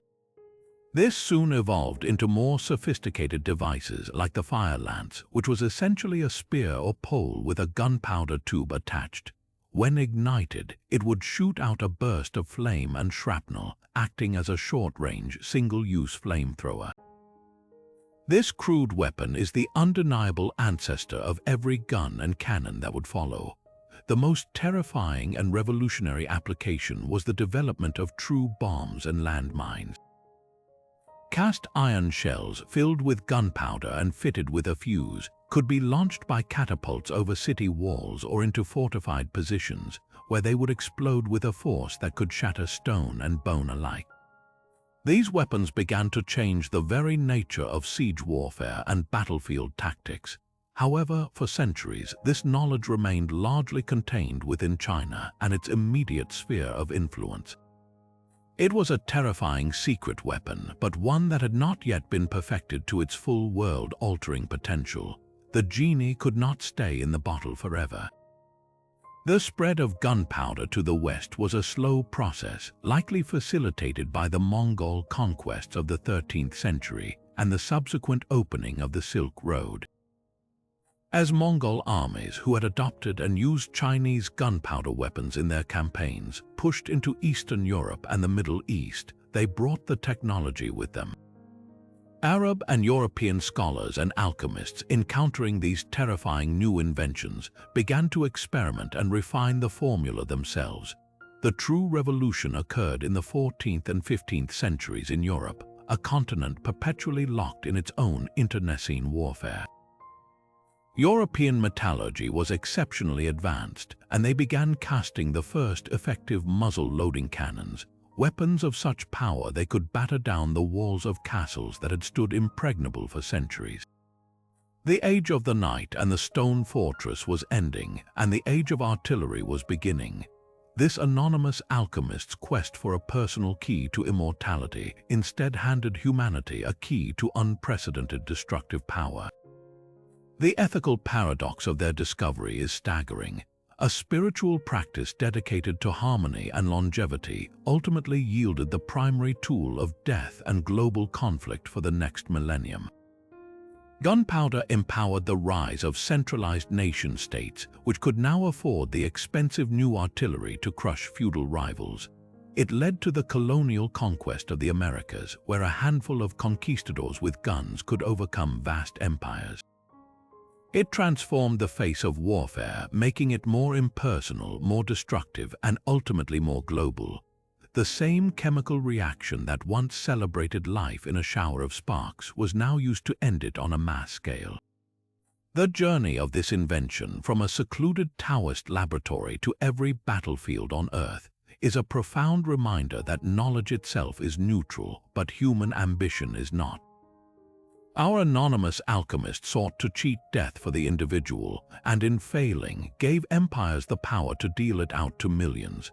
Their legacy is the ultimate lesson in unintended consequences, a discovery that lit up the sky in celebration even as it cast the long shadow of the modern world. While the Persian courier was mastering the speed of information and the Taoist alchemist was unlocking elemental power, another kind of essential production was happening on a massive scale, one that fueled the most iconic construction projects in history. We now travel back to the heat of the Egyptian Old Kingdom, to the bustling, dust-choked work camp at the foot of a rising pyramid. Amid the cacophony of chiseling stone and shouting foremen, a different, sweeter aroma filled the air, the rich, yeasty scent of brewing beer. And at the heart of this operation was an unsung heroine. The Egyptian female brewmaster, a respected professional whose large-scale production of this nutritious staple was quite literally the fuel that built the pyramids. To us, beer is a recreational beverage, but to an ancient Egyptian laborer, it was life itself. The Nile, while the source of all civilization, could also be a source of waterborne parasites and diseases like cholera. Beer, through the magic of fermentation, was inherently safer. The process of boiling the grains and the antibacterial properties of the resulting alcohol made it a far more reliable source of hydration. But it was much more than just safe water. It was a fundamental food source. Egyptian beer, or henket, was thick, nutrient-dense, and porridge-like, more akin to a liquid bread. It was packed with calories, B vitamins, and probiotics, providing the sustained energy needed for a worker to haul multi-ton limestone blocks under the blistering sun. It was so crucial that it formed the core of the standard ration for state workers, alongside bread and onions. A well-supplied workforce was a productive workforce, and our brewmaster was the indispensable manager of this critical supply chain. The woman who held this position was no mere domestic servant. She was a skilled technician and a respected businessperson. Brewing in ancient Egypt was from its very origins women's work. It was an extension of baking, another female-dominated domain, as the processes were deeply intertwined. The hieroglyph for a brewer was even a pictograph of a woman tending a beer vat. Our master brewer would have likely learned the craft from her mother, honing her skills over years of practice. She would have managed a sizable operation, perhaps attached to a royal estate or a temple, overseeing a team of assistants. Her day would have begun before dawn, directing the preparation of the main ingredient, partially baked barley bread. This bread was the key to the entire process. The technique she mastered was sophisticated and efficient. Her team would crumble this special, yeast-laden barley bread into a large vat, add water, and allow the mixture to ferment. Natural airborne yeast or yeast residue from the previous batch would kickstart the process. To strain out the chunks of bread and grain hulls, the liquid was poured through a sieve into special pottery jars that tapered to a point, allowing the sediment to settle. These jars were then sealed with a clay plug that had a small vent hole, letting carbon dioxide escape without letting contaminants in. The entire process required a deep, intuitive understanding of temperature, timing, and microbial activity, a science she understood through practice and tradition, not textbook learning. Her role extended far beyond the technical. She was a pivotal economic figure. The scale of production for a project like a pyramid was staggering. Historians estimate that the thousands of workers might have consumed hundreds of thousands of gallons of beer over the decades of construction. Our brewmaster was responsible for requisitioning the vast quantities of grain from state granaries, managing her workforce, ensuring consistent quality, and overseeing the distribution of the finished product. She would have had to be literate or have a trusted scribe to keep detailed records of incoming supplies and outgoing rations. This was large-scale industrial logistics applied to a food science problem, and she was the chief executive officer. This professional stature granted her a level of social respect and independence that was remarkable for the ancient world. Tomb paintings and inscriptions from the Old and Middle Kingdoms frequently depict female brewers and bakers, and they are often shown with titles and an air of authority. They could own property, initiate lawsuits, and were recognized as legal individuals in economic transactions. The beer they produced was also central to religious life and offerings to the gods, further elevating the perceived importance of their craft. The goddess Hathor herself was known as the Lady of Drunkenness, and festivals in her honor involved copious amounts of beer, all produced by these skilled women. Our brewmaster, therefore, operated at the vital intersection of nutrition, economics, religion, and state power. Her legacy is a powerful corrective to outdated notions of ancient women's roles. She was not hidden away in a domestic sphere. She was a central pillar of her community and her civilization's greatest ambitions. The pyramid itself, that enduring symbol of pharaonic ego, stands as a monument not just to the king buried within, but to the collective effort of thousands. And that effort was sustained day after grueling day by the nutritious, life-giving beer expertly produced by a woman whose name we may never know, but whose profession was honored as the vital art and science that it truly was. She reminds us that civilization is built not just on the strength of laborers, but on the wisdom of those who know how to fuel them. Moving north from the disciplined legions of Rome and into the misty, forested heart of ancient Europe, we find a culture that defined itself not by sprawling empires or stone cities, but by a deep, almost spiritual connection to artistry in metal. The Celts were master smiths, feared for their long, slashing swords and revered for their intricate jewelry. But one anonymous Celtic metalworker, laboring over a forge in the centuries just before the Common Era, pushed this craft into the realm of pure magic. This unsung hero was the developer of pattern welding, a technique so complex and visually stunning that the blades they created were believed to be imbued with supernatural power. Weapons that were as much a triumph of engineering as they were of art. To understand their achievement, we must first step into their world, a place where iron was both plentiful and problematic. While the Hittites had unlocked the secret of smelting iron, the quality of the resulting metal could be wildly inconsistent. Early iron was often brittle, filled with impurities, or too soft to hold a deadly edge. A warrior's life could depend on the quality of his blade, and a catastrophic failure in the heat of battle, a sword snapping or bending, was a death sentence. Our master smith was undoubtedly driven by this dire necessity, seeking not just to make a weapon, but to make the perfect weapon, one that could withstand the brutal realities of Celtic warfare, which prized powerful, slashing blows above all else. Their solution was not to find a single perfect piece of iron, but to create a new, superior material through a process of layering and forging that was centuries ahead of its time. The process began not at the anvil, but with a careful selection of different types of iron. They would use softer, low-carbon iron for its malleability and toughness, and harder, high-carbon steel for its ability to take a razor-sharp edge.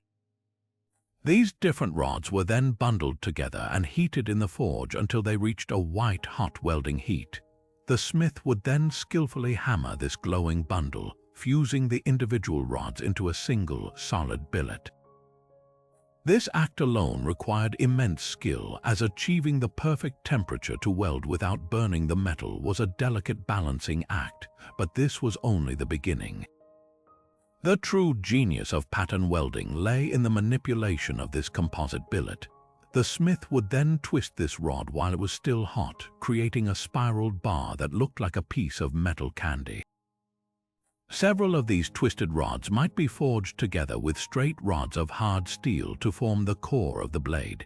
This complex sandwich of different metals was then painstakingly forged into the final shape of the sword. The process was repeated, folded, and forge-welded multiple times, sometimes involving hundreds of individual layers. Each heating, hammering, and twisting was a risk. One flaw, one pocket of slag or incomplete weld, and the entire painstaking effort would be ruined. The result of this weeks-long labor was a blade of breathtaking complexity and performance. On a functional level, the smith had essentially engineered the properties of the sword. The softer, twisted iron core gave the blade incredible flexibility and tensile strength, allowing it to absorb the shock of a heavy blow without snapping. The harder steel edges, carefully forge-welded to this flexible core, could be honed to a lethal sharpness that would hold even after striking bone or shield. This was a blade that combined the best attributes of different metals into a single, resilient, and deadly whole. It was a masterpiece of ancient materials science. Yet the most awe-inspiring aspect was revealed only after the final stage of polishing. The smith would painstakingly polish the finished blade and then etch it in a mild acid, likely derived from fermented fruit or vinegar. This acid would react differently with the various types of iron and steel in the composite billet. The harder, high-carbon steel layers would resist the acid and remain a shiny, silvery color, while the softer iron layers would darken. This process unveiled the hidden beauty within, a mesmerizing, swirling pattern of light and dark lines like smoke captured in metal or the flow of a rushing river. This was the signature of the pattern-welded sword, a unique fingerprint for every blade, impossible to counterfeit. To the Celtic warriors who wielded them and the enemies who faced them, these patterns were not merely decorative, they were proof of the blade's supernatural origin and power. In a culture that revered the natural world and its hidden forces, a weapon that bore such a clear, mysterious, and beautiful inner spirit was seen as a living entity. It was believed that such a sword had been forged by the gods or with their blessing, making the warrior who carried it invincible. This psychological edge was as valuable as the physical properties of the steel itself.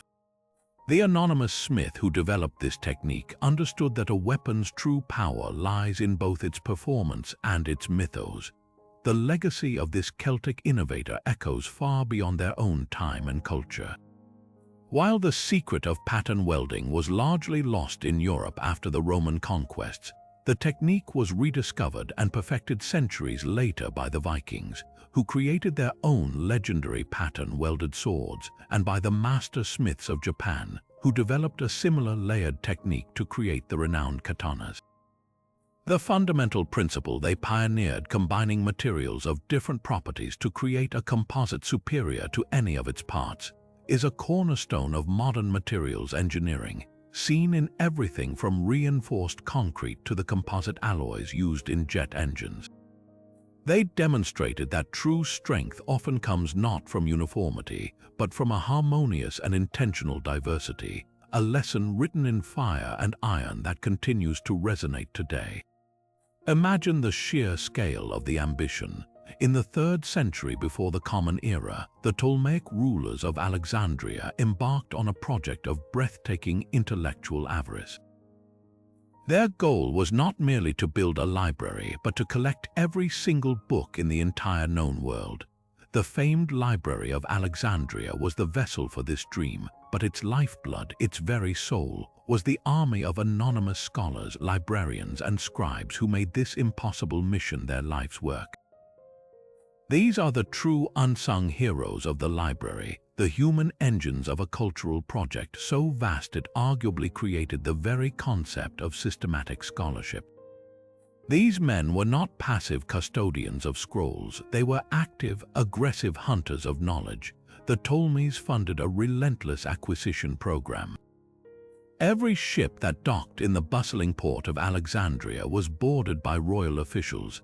Any scrolls found on board were confiscated and taken to the library, where teams of scribes would copy them at frantic speed. The originals were often kept for the royal collection, while the copies were hastily returned to the confused ship captains. The library also sent agents with vast sums of money to scour the markets of Athens, Rhodes, and Syracuse, buying up entire private collections.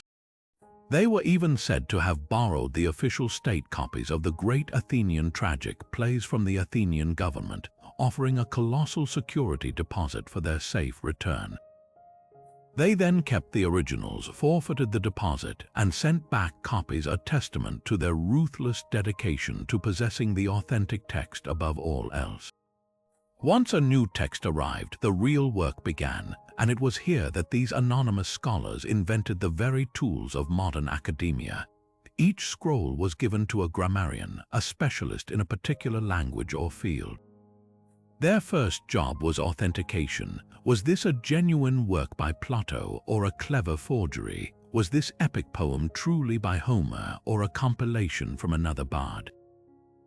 They developed the science of philology, comparing writing styles, dialects, and historical references to determine a text's provenance and authenticity. Then came the painstaking labor of correction. Ancient texts were copied by hand, and every copy introduced errors. These scholars would gather multiple copies of the same work from different parts of the world and perform a line-by-line comparison, creating a critical edition that aimed to be as close to the author's original intention as possible. They added punctuation, section breaks, and commentaries, making dense philosophical texts accessible for the first time. In essence, they were the first editors and peer reviewers. Their work created the foundational canons of Western thought. It was likely an anonymous team in Alexandria who decided which plays of Aeschylus, Sophocles, and Euripides were the most important and should be preserved and studied. It was they who organized the chaotic mass of Homeric epic into the 24-book structure of the Iliad and the Odyssey that we know today. They didn't just save texts, they curated them, creating a syllabus for the civilized world. This systematic organization allowed for cross-referencing and comparison on an unprecedented scale. A scholar studying geometry could consult works from Babylon alongside those from Greece. A poet could study the meter of verses from a dozen different cultures. The library became a giant intellectual loom, and these anonymous workers were the weavers, drawing threads from every nation to create a single, magnificent tapestry of human knowledge. The greatest tragedy, of course, is the library's destruction, a slow demise over centuries from fires, civil unrest, and neglect. But to focus solely on the loss is to overlook the monumental achievement. For the centuries it operated, the Library of Alexandria was a beacon, and its anonymous scholars were the keepers of the flame. They established the principle that knowledge is a collective human inheritance that must be actively gathered, meticulously preserved, and systematically organized. Their methods, critical analysis, source verification, and scholarly commentary, are the direct ancestors of the research that happens in every university and laboratory today. They built the foundation upon which all subsequent Western scholarship rests, proving that the most enduring monuments are not made of stone, but of ideas, carefully copied by hand and passed down through the ages by those who believe, above all else, in the preservation of light over the inevitable encroachment of darkness. On the arid north coast of Peru, where the desert meets the sea, a civilization flourished for over 700 years without a written word. The Moch people built immense adobe pyramids, engineered sophisticated irrigation canals, and forged exquisite gold work, yet they left behind no codices, no stone stelae covered in glyphs, no royal annals. For centuries, their inner world, their daily lives, and their deepest beliefs remained a profound mystery, their history seemingly silent, but this silence was an illusion. The Moch were speaking to us all along, not through ink and parchment, but through clay, and their most eloquent voices were a guild of anonymous master ceramicists whose portrait vessels and sculpted pots provide such a vivid, unflinching record of their culture that they serve as the most detailed anthropological archive of any pre-Columbian society. These artists worked within a highly formalized tradition, yet their work bursts with individuality and life. They didn't create simple, functional parts, they crafted three-dimensional narratives. Using a combination of mold-making and free-hand sculpting, they produced vessels of astonishing realism and emotional depth. The most famous of these are the so-called portrait heads. These are not generic, idealized faces. Each one is a unique individual captured with a forensic level of detail. We see young men with confident smirks, old women with deeply wrinkled skin and sunken eyes, warriors with broken noses and ritual scars, and nobles with elaborate headdresses and ear spools that stretch their lobes. They exhibit a range of human expressions: contemplation, amusement, sadness, pain, and exhaustion. These are not gods or archetypes, they are people, their humanity preserved in fired clay with a tenderness and respect that transcends time. It's as if the artist sought to defy mortality itself, ensuring that this specific person, with their particular smile or furrowed brow, would never be forgotten. Beyond individual portraits, these ceramicists became the definitive documentarians of the entire Moch life cycle. They depicted everything with a startling lack of taboo. There are vessels showing the miracle of birth, with midwives assisting mothers. There are scenes of intimate daily life, fishermen in their reed boats hunting sea lions, weavers at their looms, healers preparing herbal remedies. There are detailed illustrations of medical practices that demonstrate remarkable sophistication, including what appears to be ritual trepanation, the drilling of holes in the skull, likely to relieve pressure from head wounds or to treat psychological ailments. But their documentation did not shy away from the darker aspects of existence. They portrayed disease with unflinching realism, modeling figures with swollen faces from goiters or contorted bodies from paralysis, perhaps as votive offerings seeking a cure or as a way to understand suffering. This commitment to recording reality extended into the realms of ritual, mythology, and even sexuality. They created complex, multi-figure scenes showing the central narrative of their mythology, often involving a deity now known as the decapitator god or Ai-Apik, engaged in monumental battles. Most famously, they documented the elaborate sacrifice ceremony, where naked prisoners of war have their throats slit and their blood presented to priestly figures in a ritual that ensured, in the Moch worldview, the renewal of life and the continuation of the natural order. With equal matter-of-factness, they modeled a vast array of sexual acts in explicit detail. For a long time, archaeologists dismissed these as erotica or humorous figurines. But most scholars now believe they held a deeper significance, likely representing fertility rituals, illustrating mythological stories about the origin of life, or serving as educational tools. The Moch ceramicist did not separate the sacred from the profane, the medical from the spiritual, or the brutal from the beautiful. They presented a holistic view of a world where all these forces were intertwined and essential. The identity of these artists remains one of history's great silences. Were they attached to the royal court, sponsored by elites to glorify their deeds and beliefs? Or were they a revered, independent priestly class of craftspeople, granted unique license to observe and depict all facets of society? The sheer technical skill and consistent style across centuries suggest a formalized apprenticeship system where knowledge was passed down through generations within specific workshops. Each artist, while working within strict cultural templates, still managed to imbue their work with a unique artistic signature, a particular way of shaping an eyelid, of rendering a texture, of capturing a moment of tension.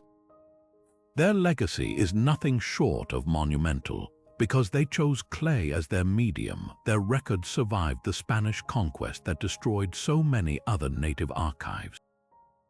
While the Moch civilization eventually declined, succumbing to climate change and political upheaval, their ceramicists had already accomplished their unknowing, timeless mission. They buried their history in the desert sand, not as texts to be deciphered by a privileged few, but as images to be understood by all of humanity. They gave us the gift of witness. We cannot hear their prayers or their songs, but we can look into the eyes of their portrait vessels and feel a direct, intimate connection. We can trace the hands of a healer, recoil at the violence of a ritual, and ponder the beliefs that guided their lives.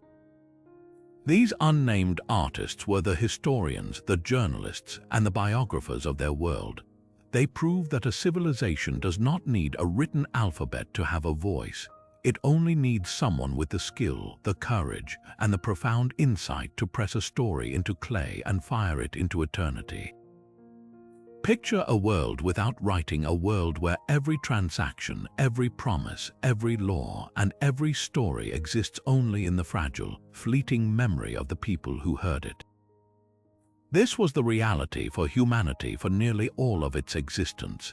Then, around 5,400 years ago, in the fertile plains between the Tigris and Euphrates rivers, something revolutionary occurred. It did not happen in a royal court or a holy temple during a moment of divine inspiration. It happened in a dusty storeroom amid the overwhelming clutter of an economic boom. The Sumerian city-states of Uruk and were exploding in complexity, with vast surpluses of barley, herds of sheep and cattle, and workshops producing beer, cloth, and tools. This wealth was the lifeblood of the temple and the palace, the central institutions that redistributed goods to the people, and the individual tasked with managing this torrent of stuff. Our next unsung hero was an anonymous temple accountant drowning in data and desperate for a better system. His world was one of overwhelming numbers. How many sacks of grain came in from the harvest? How many were paid to the workers? How many jars of oil were owed to the temple brewer? How many sheep were in the herd last month, and how many new lambs were born? Relying on memory was a recipe for disaster, dispute, and corruption.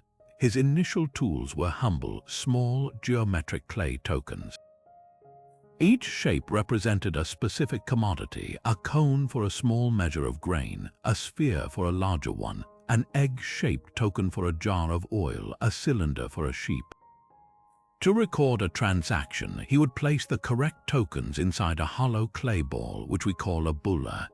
He would then seal the ball and impress the seal of the temple or the involved parties onto the wet clay surface. This was a secure system. To verify the account, you would have to break the ball open and count the tokens inside. It was effective, but it was also incredibly cumbersome. Imagine having thousands of these clay balls, each representing a single transaction, with no way to quickly check what was inside without destroying the record itself. The accountant was preserving information but losing access to it. His brilliant innovation, born from this daily frustration, was to change the medium. Instead of enclosing the tokens, he began to press them into the surface of a flattened tablet of wet clay before sealing them away. This left a clear, visible impression on the outside of the bulla. He could now see the deal at a glance, but the next logical step was the true leap of genius. He realized the tokens themselves were becoming redundant.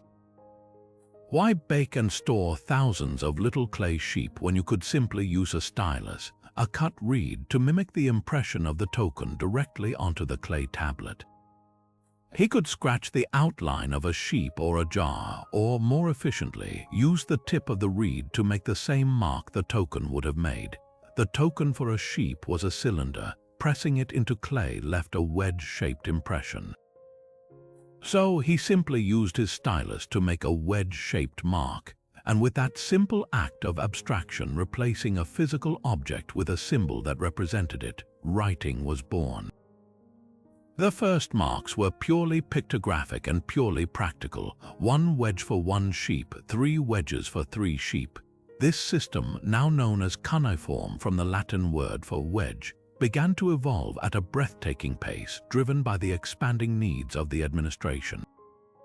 Our accountant and his colleagues quickly realized that drawing pictures of everything was slow and inefficient. They began to simplify the pictographs, turning them into more abstract combinations of wedges that were faster to inscribe. But the most profound evolution came when they made the conceptual jump from recording things to recording language. A pictograph for barley was clear, but how do you record a personal name or an abstract concept like ownership or given? They began to use the principle of the rebus, using the sign for a concrete word to represent a sound. The sign for tie, which meant arrow, could also be used to represent the sound tie in the word till, meaning life. This was the birth of phonetics, the idea that marks could represent sounds rather than just objects. This unlocked everything. Now they could write names, verbs, and complex sentences.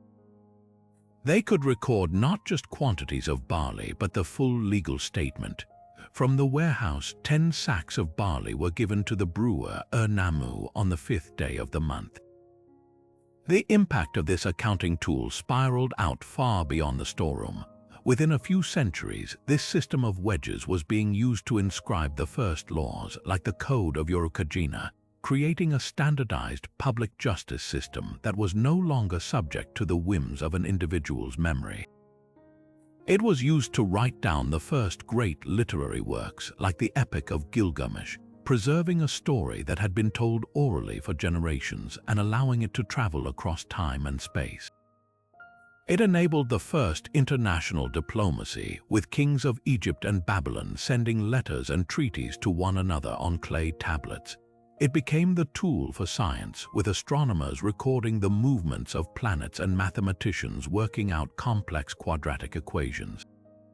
The entire administrative, legal, and intellectual framework of civilization was built upon this foundation, and it all traces back to one overwhelmed individual, a practical-minded bureaucrat who just needed a better way to count sheep.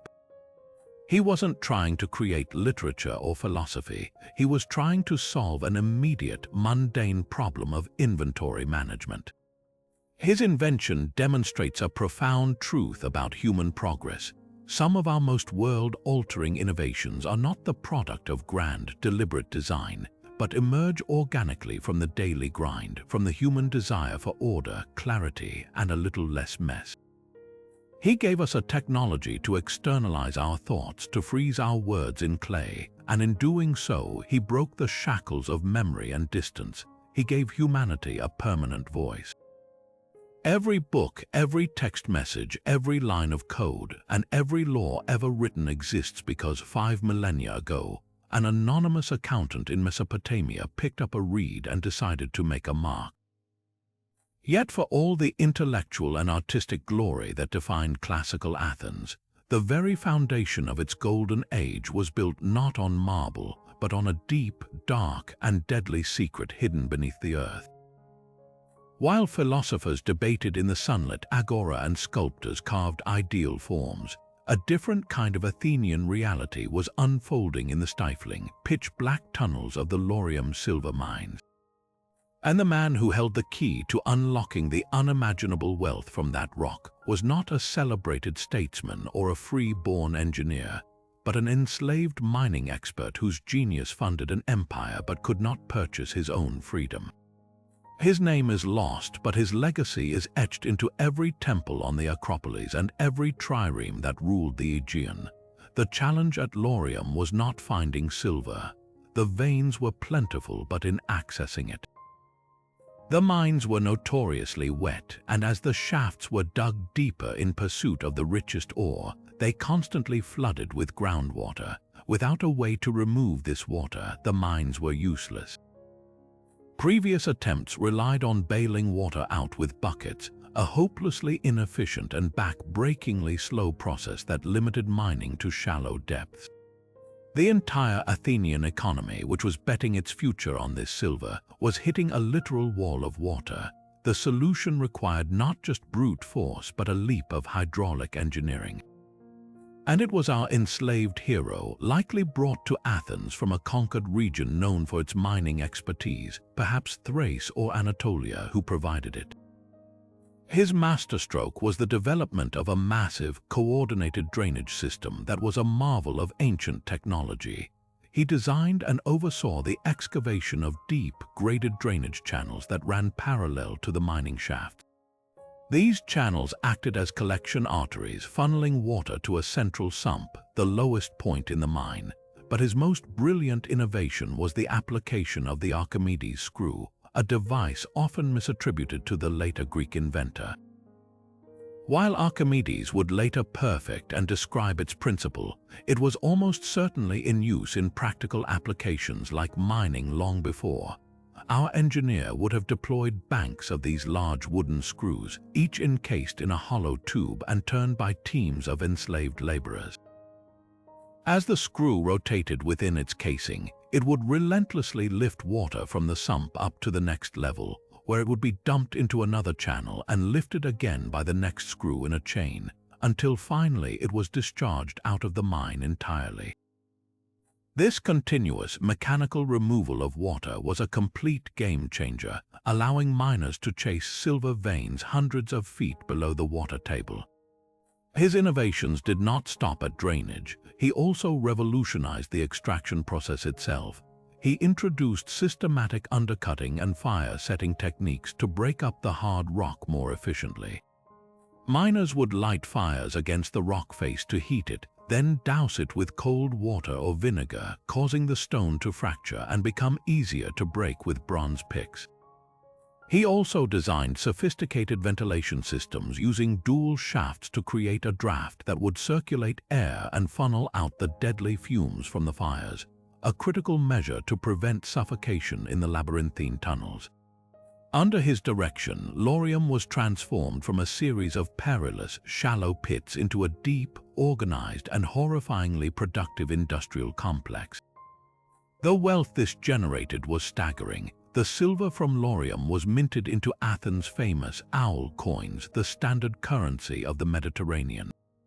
This direct influx of capital funded the construction of the Parthenon and the other breathtaking monuments on the Acropolis, turning the city into a marble showcase of democratic power.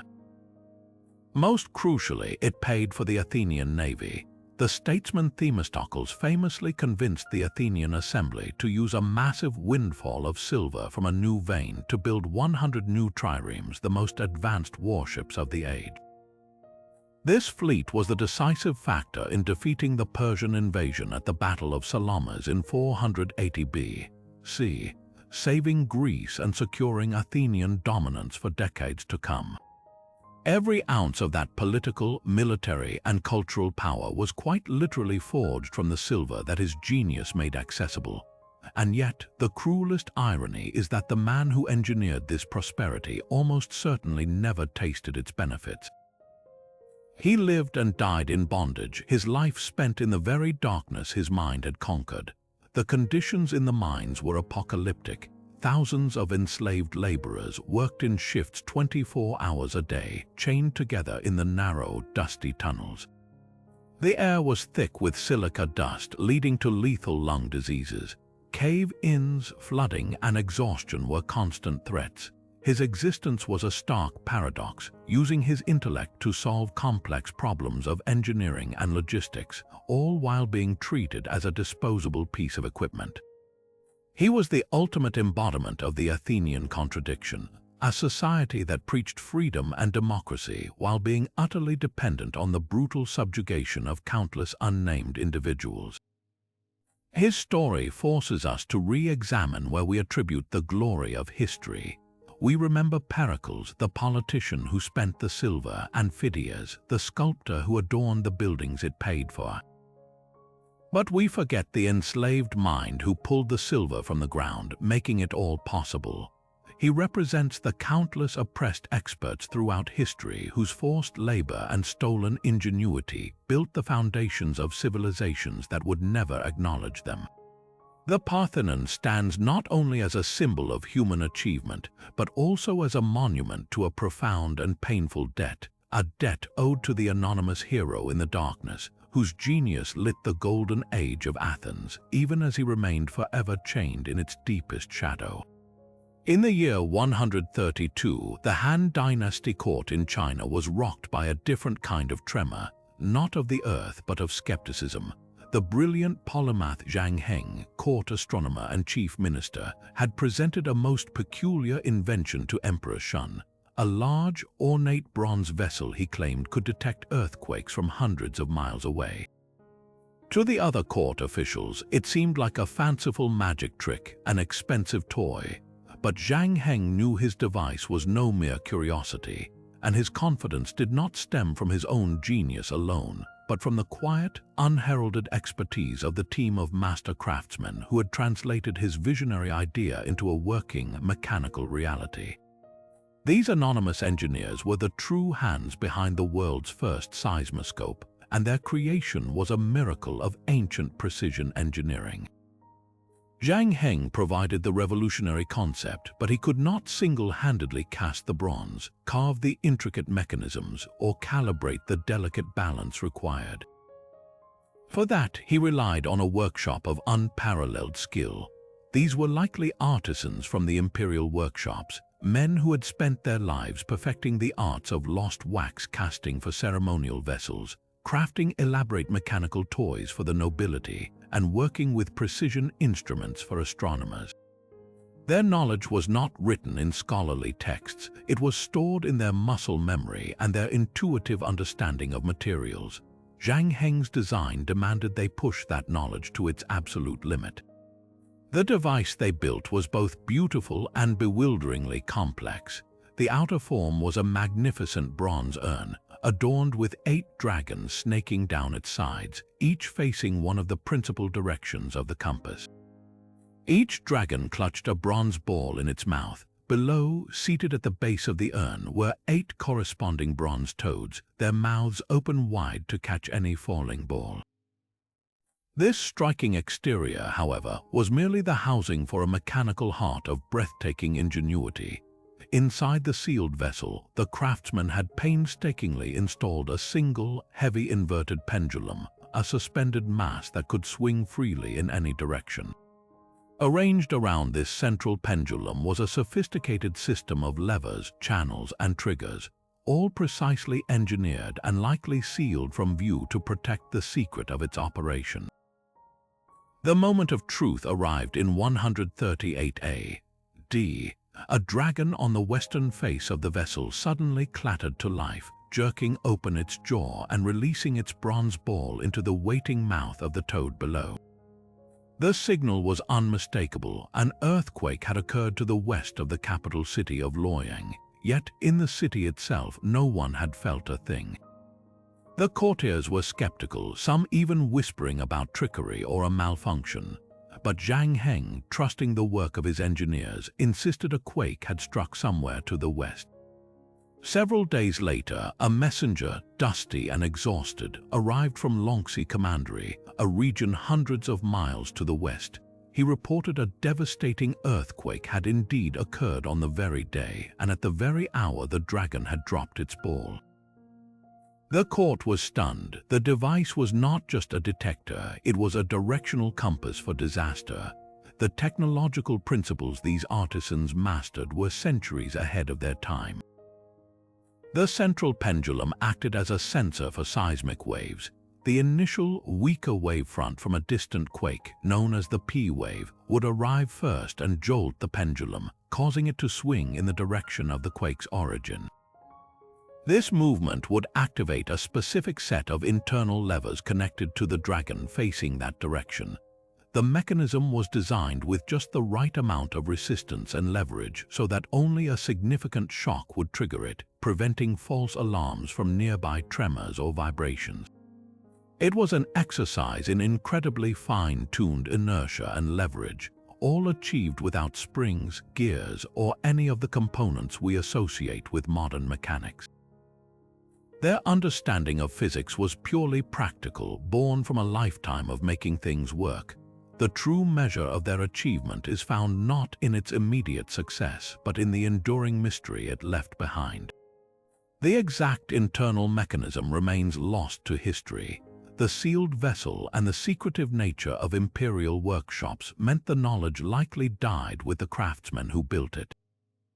For centuries, scientists and historians have proposed various theories, from a simple pendulum hitting a lever to more complex ideas involving an unstable weighted cylinder that would topple over. The fact that modern engineers still debate how they accomplished this with second-century technology is the highest possible tribute to their skill. They created a device so advanced that its functionality became a legend, and its method a puzzle that would not be solved again until the invention of modern seismographs in the 19th century. They were the silent partners in a breakthrough that gave a vast empire its first warning system against the unpredictable wrath of the earth, a testament to the fact that some of history's most brilliant minds never held a brush or gave a speech. They held a chisel and knew how to use it. Carved into the rose-red cliffs of southern Jordan, the city of Petra stands as a monument to human ambition, its temples and tombs a breathtaking testament to Nabatean wealth and artistry. But this grandeur was built on a foundation far more precious than stone, water. In a land that receives less than 6 inches of rain a year, the true wonder of Petra is not what you see, but what you don't. The vast, hidden network of hydraulic engineering that turned a barren canyon into a thriving metropolis. And the mastermind behind this miracle was an anonymous Nabatean water engineer, a genius who understood the desert's harsh language better than anyone and used that knowledge to make it bloom. This engineer's work began not in the city, but far out in the vast rocky catchment area known as the Jabal al-Madba, the mountain of the altar which loomed over Petra. They possessed a profound, almost intuitive understanding of the desert's hydrology. They knew that the infrequent rainfall, often torrential and brief, was not a blessing to be collected gently, but a violent force to be captured, tamed, and meticulously hoarded. Their entire system was designed around this principle of aggressive water management. They began by constructing a series of massive diversion dams built directly into the steep-sided Sikh, the narrow, winding gorge that serves as the main entrance to the city. These were not simple barriers. They were intelligently angled to deflect flash floods, the desert's most destructive force, away from the main thoroughfare and into a specially carved tunnel that bypassed the city entirely. This single innovation protected Petra's heart from being scoured away by seasonal deluges, a constant threat in such a landscape. With the threat of flooding neutralized, the engineers' next task was capture. They designed an extensive network of feeder channels that traced the contours of the cliffs high above the city. These channels, often no more than a foot wide and deep, were carved with a slight, precise gradient, allowing them to siphon every possible drop of runoff from the plateau above.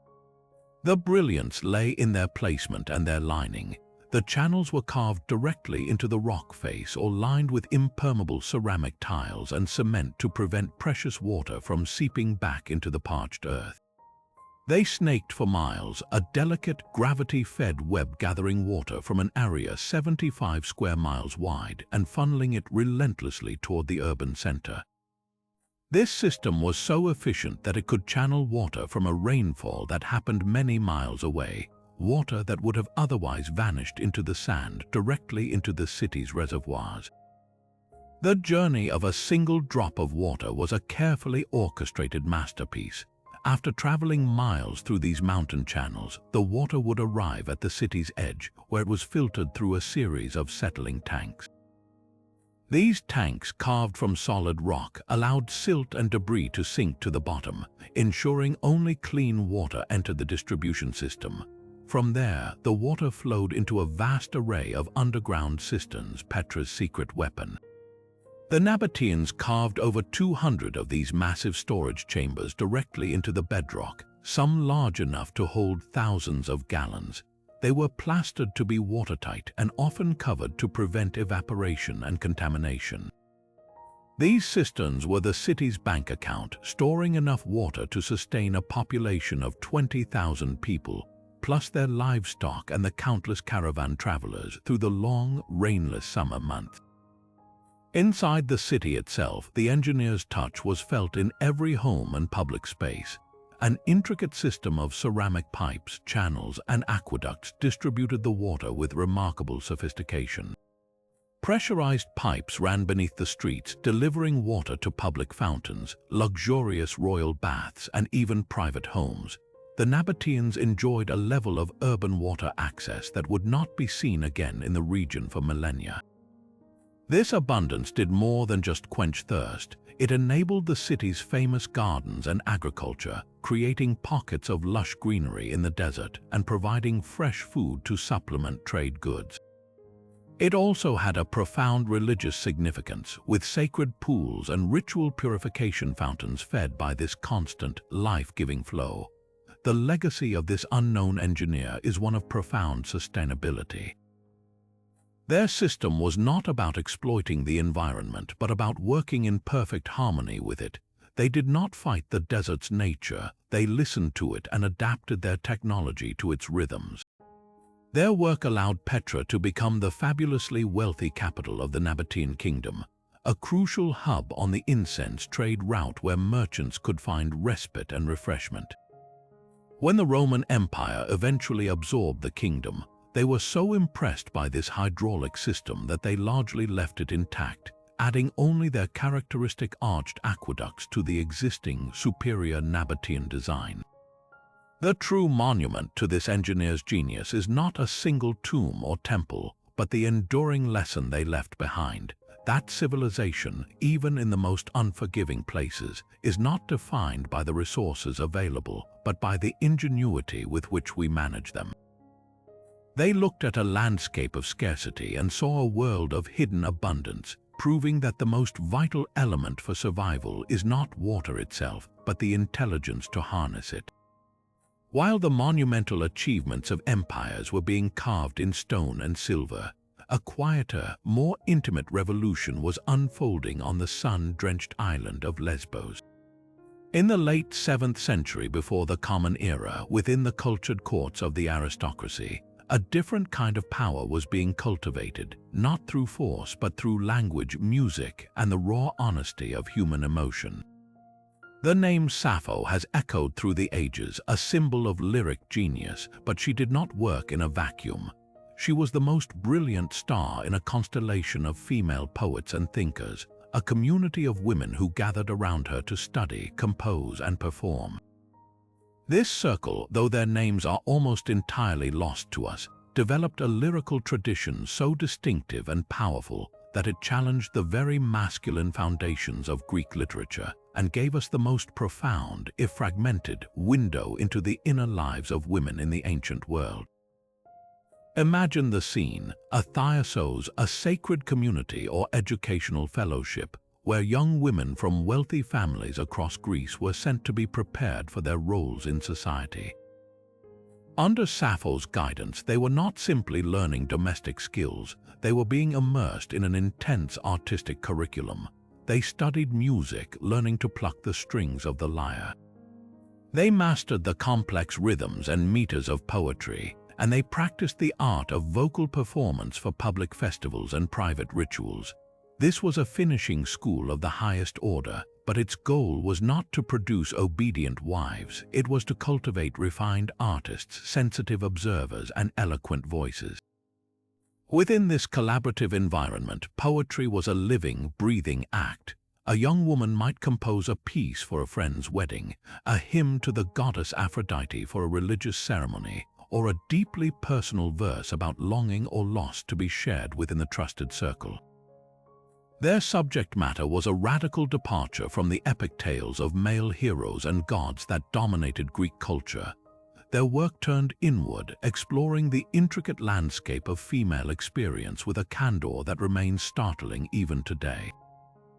They wrote of friendship and rivalry among women, of the bittersweet pain of a companion leaving to be married, of the consuming power of romantic love and desire.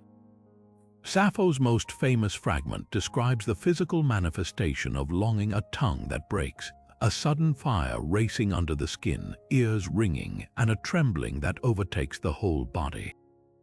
This is not a distant third-person account of emotion. It is a first-person visceral explosion. This focus on the personal and the emotional, the I and the you, was their great invention. They perfected the lyric poem, a form meant to be sung aloud, that gave equal weight to the singer's internal state as to the external subject. In their hands, a poem about seeing a beloved woman talking to a man across a room could carry the same emotional weight as Homer's description of Hector facing Achilles. The communal nature of this circle is key to understanding its impact. These women were not isolated geniuses, they were collaborators and critics. They performed for each other, honing their craft through mutual support and shared inspiration. Their poetry is filled with names: Anactoria, Athais, Gongila, women who were the muses, friends, and likely fellow poets within the group.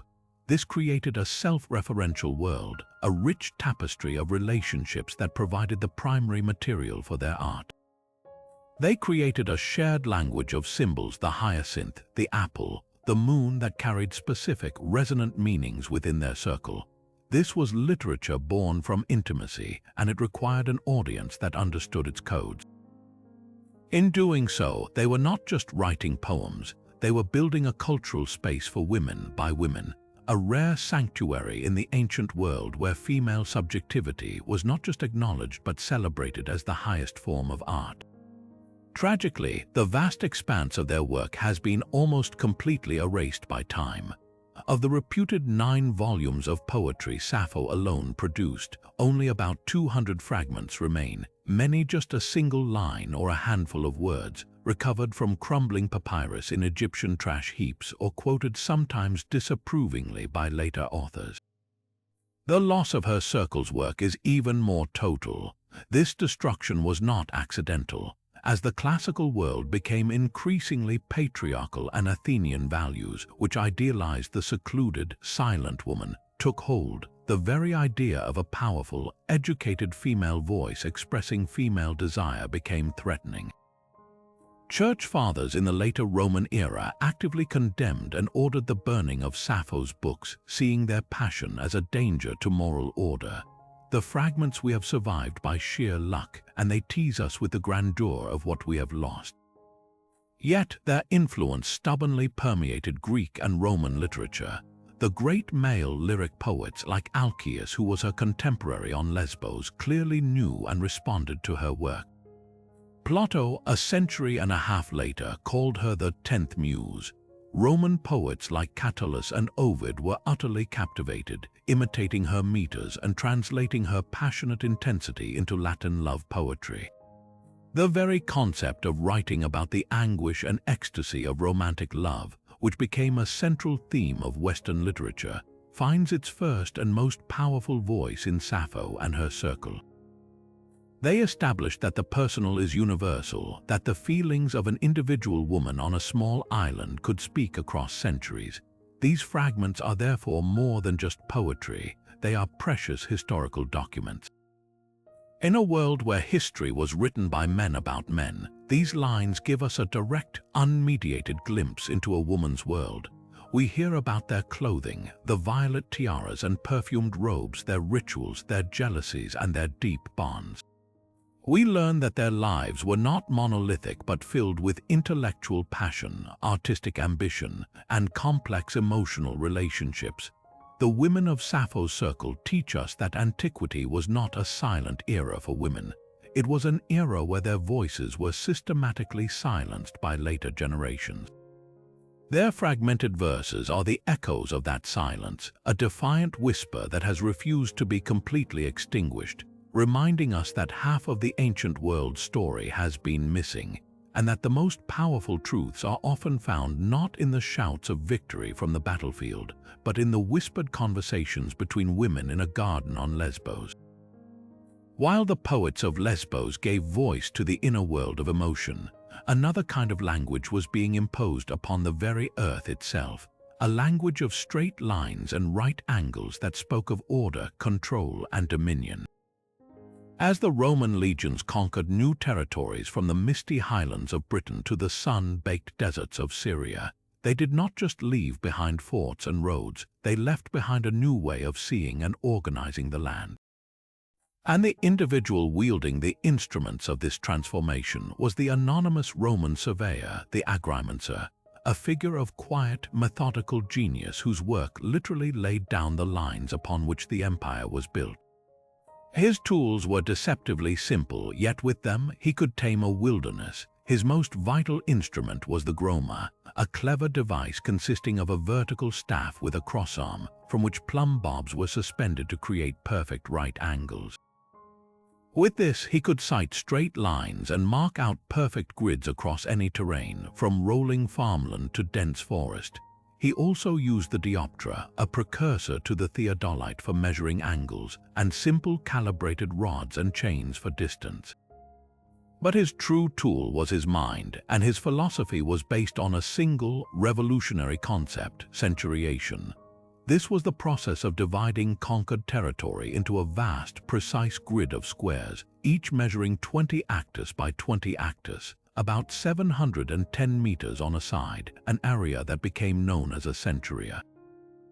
This was not random plotting, it was an act of intellectual conquest that came after the military victory, transforming chaos into cosmos. The process began the moment a new province was pacified. Our surveyor would arrive with the first wave of colonial administration. His first task was to establish the sacred, unchangeable baselines, the Cardo Maximus, a north-south axis, and the Decumanus Maximus, the east-west axis. These lines intersected at a central point, the umbilicus, the navel of the new world he was creating. From this absolute center, his grid would expand inexorably outward, a web of lines etched into the landscape with ditches, stone markers, and raised embankments.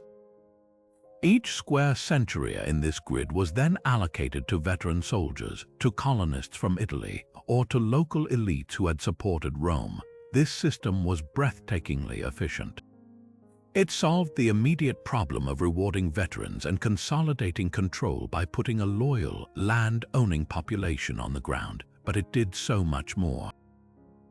The Roman surveyor was not just creating farms, he was engineering an entire human ecosystem. His grid determined everything. The limites, the wide paths between the centuries, became the local road network, ensuring every new farm was connected to the main Roman highways and could get its goods to market. His careful surveying also planned for public land within the grid, space for future towns, pastures for common use, and land reserved for the state treasury. He allocated space and materials for the essential infrastructure of life. Aqueducts were routed along the high points of his grid, and drainage ditches were dug with a precise gradient to manage water flow and prevent the swamps that bred malaria. He was a city planner, an agriculturalist, a hydrologist, and a civil engineer, all rolled into one. His work ensured that a new settlement was not just a random cluster of dwellings, but a preordained, self-sustaining cell of the Roman body politic. The psychological impact of this imposed order cannot be overstated. For the local, often Celtic or Germanic tribes who lived on the land, the arrival of the surveyor and his grid was a profound cultural shock. Their traditional territories were often defined by natural features: a river here, a sacred grove there, a lineage of ownership passed down through oral tradition. The Roman grid ignored all of that. It sliced through ancient holdings, disregarded old boundaries, and replaced our organic, tribal relationship with the land with an abstract, mathematical, and state-owned one.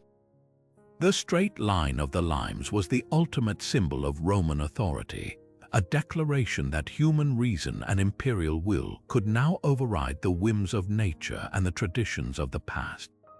It was a visible, daily reminder of who was in charge. Perhaps the most stunning testament to the skill of these anonymous surveyors is that their work is still visible today, 2 millennia later.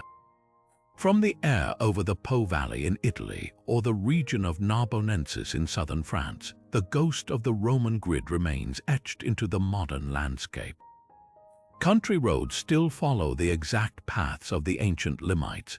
Property lines and field boundaries in parts of Spain, Portugal, and Tunisia still respect the divisions laid out by a Roman agrimenser with his groma. The very shape of the European countryside in places is a Roman shape. Their legacy is a lesson in the enduring power of good design. They understood that to hold an empire together, you needed more than just armies, you needed a system. You needed a way to make the land itself speak the language of Rome, to create a framework so logical, so durable, and so effective that it would outlast the empire that created it, quietly shaping the world long after the last legionary had left his post. High in the mist-shrouded peaks of the Andes, at an altitude that steals the breath from modern visitors, the Inca Emperor Pachacuti envisioned a sacred royal retreat, a sanctuary that would touch the heavens. But to transform this vision into stone on a near-vertical mountain ridge was a task that defied logic. It required a mind that could think not just in 3 dimensions, but in harmony with a fourth, the very spirit of the mountain itself.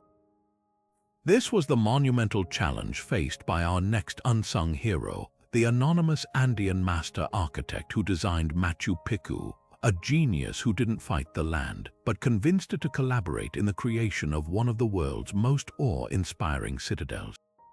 The first and most staggering obstacle was the site itself. The chosen ridge was not a clean, flat plateau. It was a jagged, uneven, and seismically active monster of rock and earth.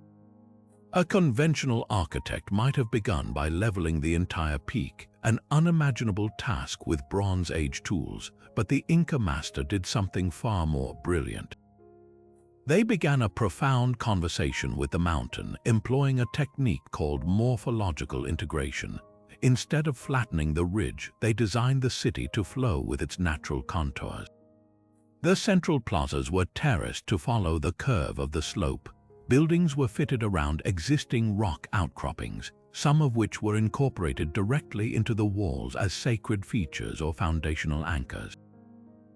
This approach did more than just save labor. It created a structure that was organically tied to the bedrock, the first secret to its incredible longevity. Their primary building material was the granite of the mountain itself. Quarrying it required astonishing precision. Workers likely used natural fissures in the rock, driving wooden wedges into cracks and then soaking them with water. As the wood expanded, it would cleanly split massive blocks from the hillside. The real magic, however, began at the construction site. Without the wheel, without iron tools, and critically, without any mortar, the builders faced the puzzle of how to make these irregular stones hold together. The architect's solution was the technique of ashlar masonry, perfected to a degree unseen anywhere else in the world. Each stone, some weighing many tons, was painstakingly hammered with harder river rocks to shape it. But they were not shaped into uniform blocks. The architect understood that stability came from intimacy, not uniformity. Each stone was individually carved to fit perfectly with its neighbors, like a three-dimensional jigsaw puzzle. The sides were cut to interlock, and the faces were subtly curved to create a tight, multifaceted bond. The result was a wall where the seams between stones are so impossibly tight that you cannot slide a razor blade between them.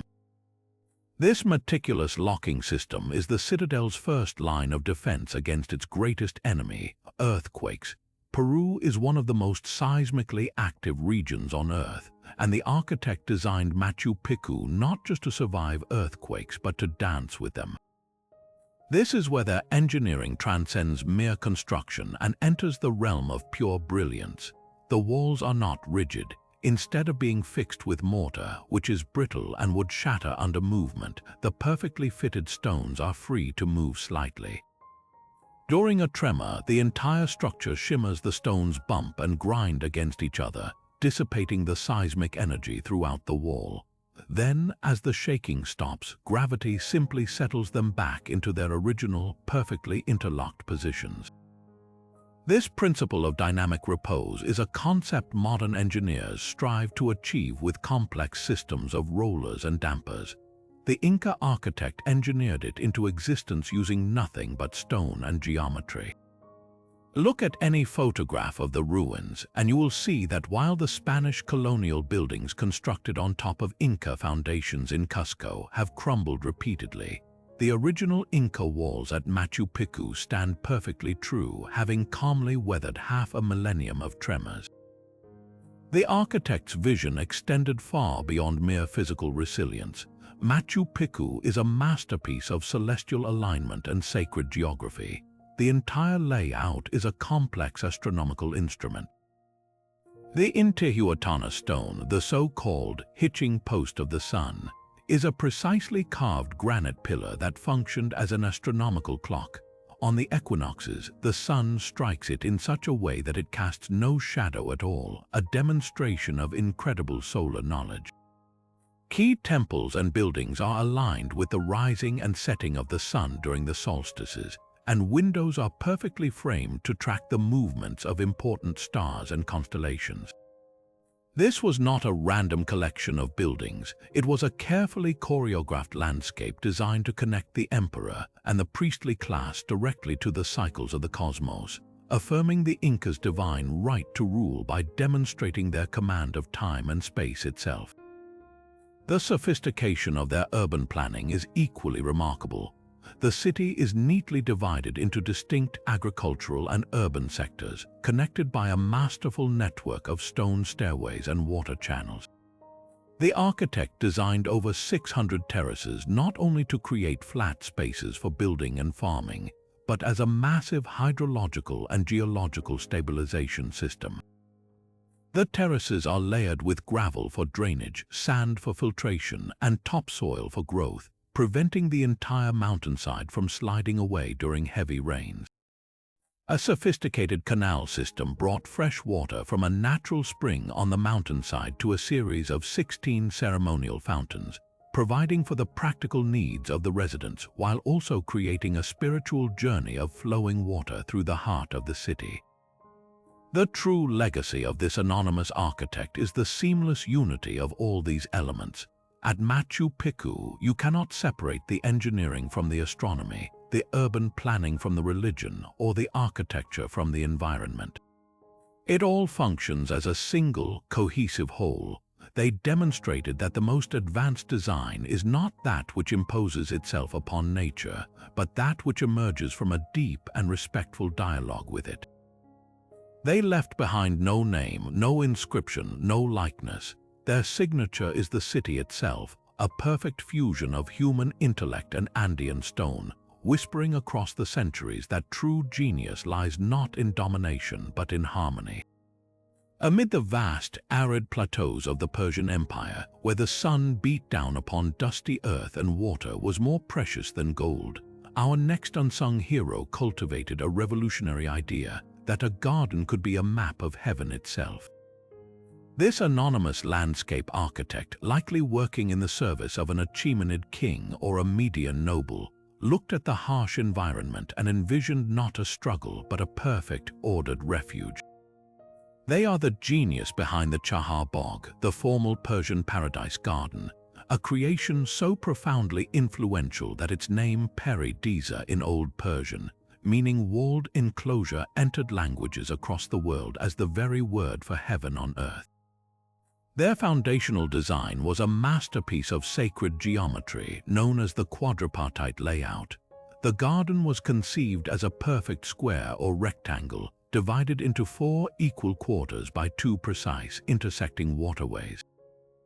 This was far more than an aesthetic choice. It was a rich spiritual allegory made manifest in soil and stone. The 4 sections represented the fundamental elements of the universe: earth, water, air, and fire. The 2 central channels symbolized the 4 sacred rivers of life described in Zoroastrian cosmology, which were believed to flow from a single divine source. The entire space was a mandala, a symbolic diagram of a perfected, ordered universe standing in stark contrast to the chaotic, untamed world beyond its walls. To walk its paths was to take a spiritual journey, moving from the outer world of imperfection toward the center, where the elements met in harmony. It was a place for philosophical contemplation, a physical prayer offered to the divine principles of creation. Yet, for all its profound symbolism, the Persian garden was a triumph of intensely practical engineering. The harsh climate made water the central, governing force of all life. Our anonymous architect was first and foremost a brilliant hydraulic engineer. They pioneered the use of qanats, sophisticated underground tunnels that tapped into water trapped deep in the foothills of mountains, gently channeling it for many miles using only gravity to deliver a constant, life-giving flow to the plains below. Within the garden walls, this water was managed with exquisite precision. The main channels, often lined with glazed turquoise tiles that mirrored the sky, were the primary arteries.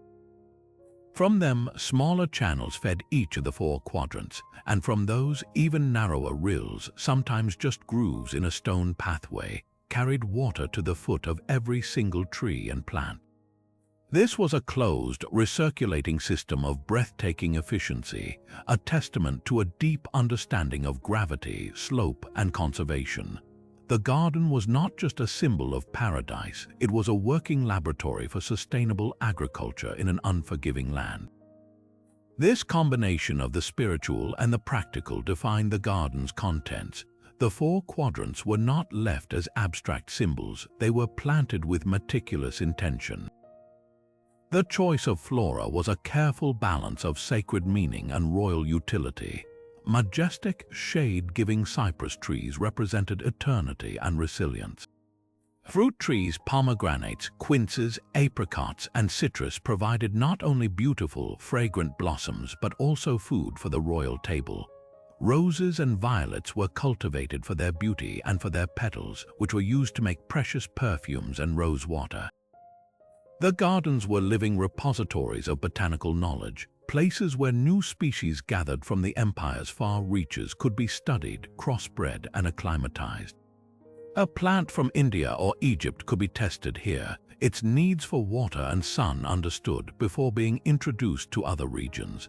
They were the ancient world's agricultural research stations, directed by a mind that saw no contradiction between scientific inquiry and spiritual devotion. The legacy of this anonymous designer did not fade with the Persian empires.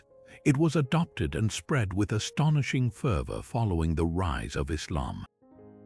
The Quran's beautiful descriptions of paradise as a garden of shaded pavilions and flowing rivers resonated perfectly with the existing Chahar Bagh tradition. The concept was enthusiastically embraced by Islamic rulers, who saw it as the ultimate expression of both piety and power. As the Islamic world expanded from Spain to India, it carried the blueprint of the Persian garden with it. We see its direct influence in the intricate courtyards of the Alhambra in Spain, with its whispering water channels and myrtle hedges. We see it in the Mughal gardens of India and Pakistan, like the sublime Shalimar Bagh and the terraced gardens of the Taj Mahal, which are direct descendants of this Persian ideal. The geometric purity and life-giving water of these spaces provided a cool, serene, and deeply symbolic heart for palaces, mosques, and mausoleums across the globe. The true genius of this forgotten gardener lies in the seamless fusion they achieved. They created a space that was at once a spiritual metaphor, a feat of advanced engineering, a scientific laboratory, and a place of sheer sensual beauty. They showed that a garden could feed the soul as well as the body, that it could be both a prayer and a patent office, a place of quiet meditation and intense horticultural innovation.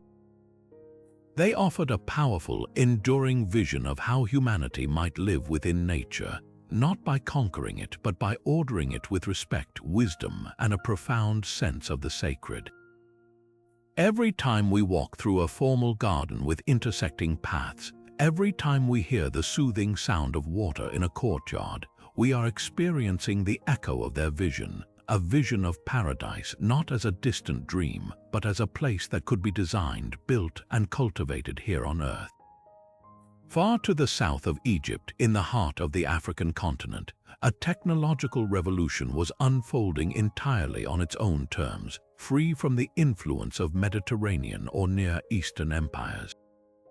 Across the vast, diverse landscapes of sub-Saharan Africa, from the savannas of West Africa to the highlands of the Great Lakes region, communities of anonymous metalworkers were engaging in a profound conversation with the earth, one that would shatter a long-held and arrogant historical assumption. For generations, Western scholars clung to a diffusionist theory, insisting that all major technologies, including ironworking, must have spread to Africa from a single source somewhere in the Middle East or Europe. But the truth, uncovered by archaeology and affirmed by the silent testimony of ancient slag heaps, tells a radically different story. The master ironworkers of Africa were brilliant, independent innovators, and their mastery of fire and ore built some of the most magnificent civilizations the world has ever seen. The evidence for this independent invention is overwhelming and deeply impressive, at sites like Taruga in Nigeria dating back to around 600 BC. Archaeologists have found the remains of furnaces and slag that are completely unlike anything found in the Middle East or Europe. These were not simple copies, they were uniquely African solutions to an incredibly complex chemical challenge. The most stunning example of their ingenuity is the development of the tall, forced draft furnace. While European smelters were often low and inefficient, African ironworkers designed sophisticated clay furnaces that could reach astonishing temperatures. Their true genius, however, lay in the bellows. They crafted tires, clay pipes that delivered air to the furnace. that were not just simple tubes. Some were designed with multiple nozzles, creating a swirling vortex of oxygen within the chamber. Even more remarkably, they developed a system of twin bellows, often made from animal skins, that were operated alternately by a single worker. As one bellows was compressed, forcing air down one tire, the other was being pulled open to refill. This created a continuous, unbroken blast of air, the ancient equivalent of a constant mechanical bellows, allowing their furnaces to burn hotter and more efficiently than any elsewhere in the world at the time. This wasn't just a minor improvement, it was a fundamental reimagining of the smelting process. The pinnacle of their technological achievement was the invention that seems to border on alchemy, the production of high-carbon steel directly in the bloomery furnace.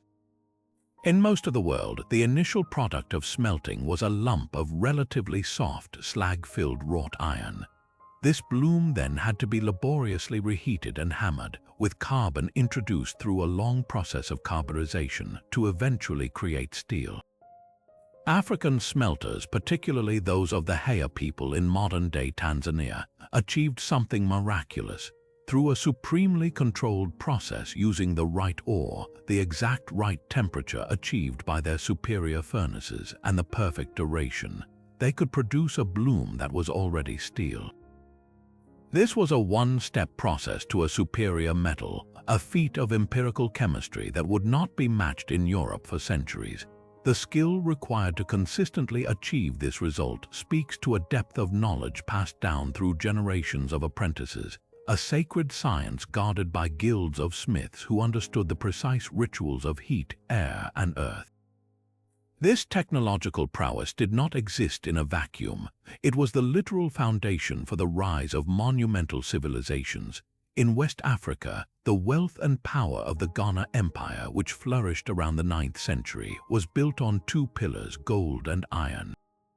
The gold from the southern mines bought salt and goods from North African traders, but it was the iron that secured the empire itself. The anonymous smiths of Ghana produced the superior tools that transformed agriculture: stronger hoes, tougher axe heads, and more efficient blades that allowed farmers to clear more land and grow more food, supporting the large urban populations in cities like Come by Sale. More crucially, they forged the weapons that equipped the imperial army: spears, arrowheads, and fearsome swords that allowed the Ghanaian kings to control the trade routes and expand their territory. The same story unfolded with the Mali Empire and its legendary ruler Mansa Musa. His famous pilgrimage to Mecca, where he distributed so much gold that he destabilized the Egyptian economy, was only possible because of the stable, prosperous state built on an agricultural and military foundation of African iron. Perhaps the most visually stunning testament to their skill is the great stone city of Great Zimbabwe, which reached its peak between the 13th and 15th centuries. The very existence of this massive, stone-built metropolis, with its elegant curving walls and towering conical tower, is a direct result of iron. The wealth that organized the labor to build it came from controlling the trade in gold, ivory, and other goods with the Swahili coast. But the tools used to quarry the granite, to shape each stone, and to carve the intricate soapstone birds that adorned the city were all made of iron forged by local smiths. The civilization itself was held together by the power that iron weapons gave its rulers.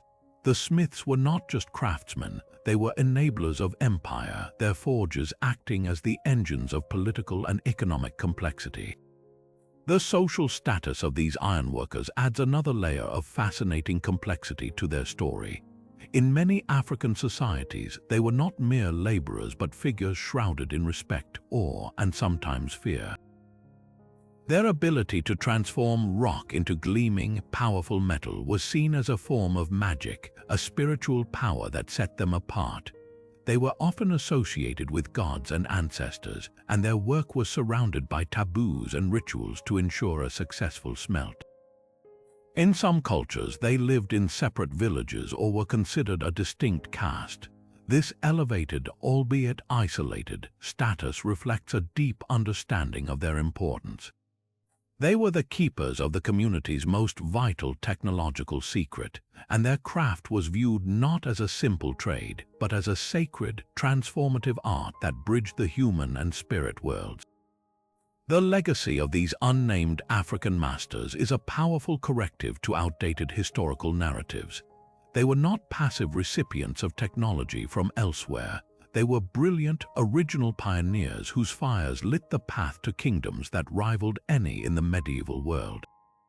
They proved that genius is a human universal, and that innovation can bloom anywhere on Earth where there is curiosity, need, and a willingness to learn the secrets hidden within stone.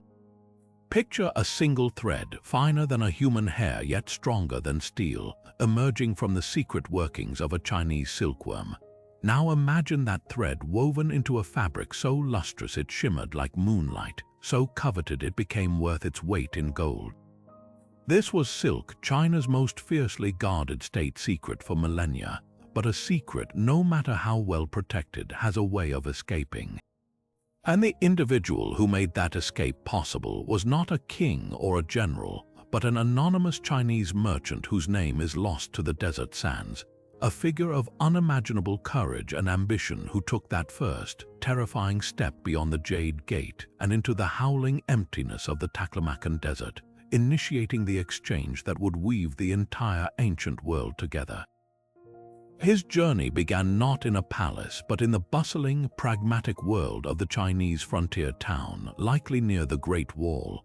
He had access to the coveted bolts of silk, perhaps through family connections or sheer commercial daring. He would have heard the tantalizing rumors from the West carried by nomadic traders, tales of powerful empires with a seemingly insatiable appetite for this miraculous fabric. In Persia, it was a symbol of royal power. In Rome, the patrician elite would pay fortunes for it, with the historian Pliny the Elder lamenting the vast sums of Roman gold draining east to pay for this luxury. The potential profit was astronomical, but the price of the journey was potentially everything. The route west was not a road at all, but a series of unforgiving gaps between oases, dominated by the Taklamakan, whose name literally translates to, "Once you go in, you will not come out." It was a desert of shifting dunes, scouring sandstorms, and extreme temperature swings that could kill a man in a day. Yet our merchant loaded his Bactrian camels, the ships of the desert, and set out. His cargo was a carefully balanced equation of survival and commerce. The camels bore not only bales of silk but also lacquerware, bronze mirrors, and perhaps a hidden sample of another earth-shattering secret, paper. But the majority of their load was practical: sacks of water in porous skins that cooled through evaporation, dried millet, hardtack, and fodder for the animals. His caravan was his world, a slow-moving island of life in a sea of sand. He would have hired experienced guides, men who could read the stars at night and the subtle signs of the desert by day. The flight of certain birds that might indicate a distant water source, the specific types of hardy desert plants that marked a safe path. The fear was constant, the fear of getting lost, of a sandstorm burying the route, of bandits from the fierce Xiongnu Confederation who preyed on these slow-moving treasure trains. Every step was a calculated risk, a gamble of his entire life and fortune on the hope of a market thousands of miles away. He did not travel the entire distance himself. The Silk Road was not a single highway but a sprawling, decentralized network of interconnected segments. Our merchant's journey might have ended at the great Central Asian caravanserai of Samarkand or Merv. There, in the cacophonous, polyglot markets, he would have traded his silk to a Parthian or Sogdian merchant, a master of the next leg of the journey. These middlemen were the crucial nodes in the network, adding their own markups and passing the goods west to the next hub, and the next until finally, a Roman trader would acquire it on the eastern frontier of the empire. The price of silk increased exponentially with each hand it passed through, making our original Chinese merchant wealthy, but ensuring the final Roman buyer paid a king's ransom. But his true, world-changing legacy was not the silk itself. It was what traveled alongside it, often as unseen stowaways. His caravan was a conduit for ideas. Buddhism, born in India, hitched a ride with monks traveling alongside these trading parties, entering China and transforming its spiritual landscape forever. The technique of glassblowing, perfected in Roman Syria, traveled east into China. New musical instruments, artistic motifs, and architectural styles flowed in both directions. Perhaps most significantly, technologies that would alter the balance of power began to seep across continents. The Chinese secrets of sericulture, silkworm cultivation, did eventually leak out, first to the Byzantine Empire in the 6th century, breaking the monopoly. Likewise, Chinese expertise in paper making slowly traveled west, reaching the Islamic world and eventually Europe, where it would revolutionize record-keeping and fuel the Renaissance. He also carried biological passengers that would reshape demographics and diets. Grapes from the Middle East were introduced to China, while peaches and apricots from China found new homes in Persian orchards and eventually on Roman tables. The entire culinary and agricultural map of Eurasia began to be redrawn because of the seeds and saplings transported in the saddlebags of these traders. This anonymous merchant and the thousands like him who followed the routes he pioneered achieved something no conqueror ever could. Alexander the Great's empire fractured upon his death. Rome's legions could never march on China, but the merchant, motivated not by glory but by gain, created a lasting web of connection. He was the first globalizer, a walking, talking antidote to isolation. He proved that a commodity desired by all could build bridges where armies built walls. He did not just transport goods, he transmitted the very components of civilization itself, facilitating a conversation between East and West that lasted for centuries. Every time we see a pattern that blends Hellenistic and Buddhist art, or consider the impact of the printing press that paper made possible, we are witnessing the enduring echo of his footsteps, the quiet, determined plod of a camel caravan that forever changed the world by daring to walk into the unknown. Imagine the weight of an entire civilization resting on your shoulders, not as a general or an emperor, but as a young girl chosen for a sacred duty that would define her entire existence. In the heart of ancient Rome, amid the grandeur of the Forum, stood the relatively modest temple of Vesta, and within its circular walls burned a flame that was the spiritual heartbeat of the state. This was not merely a symbolic fire. The Romans believed with absolute conviction that the survival of their city was directly tied to its continuous light. And the guardians of this existential flame were not priests, but a select group of 6 women, the Vestal Virgins. Our next unsung hero is one of these women, her name erased by time, whose lifelong vigil was a silent, powerful engine of Roman stability and identity. Her story begins with a paradox that set her apart from every other Roman citizen. Between the ages of 6 and 10, she was chosen by the Pontifex Maximus, Rome's chief priest.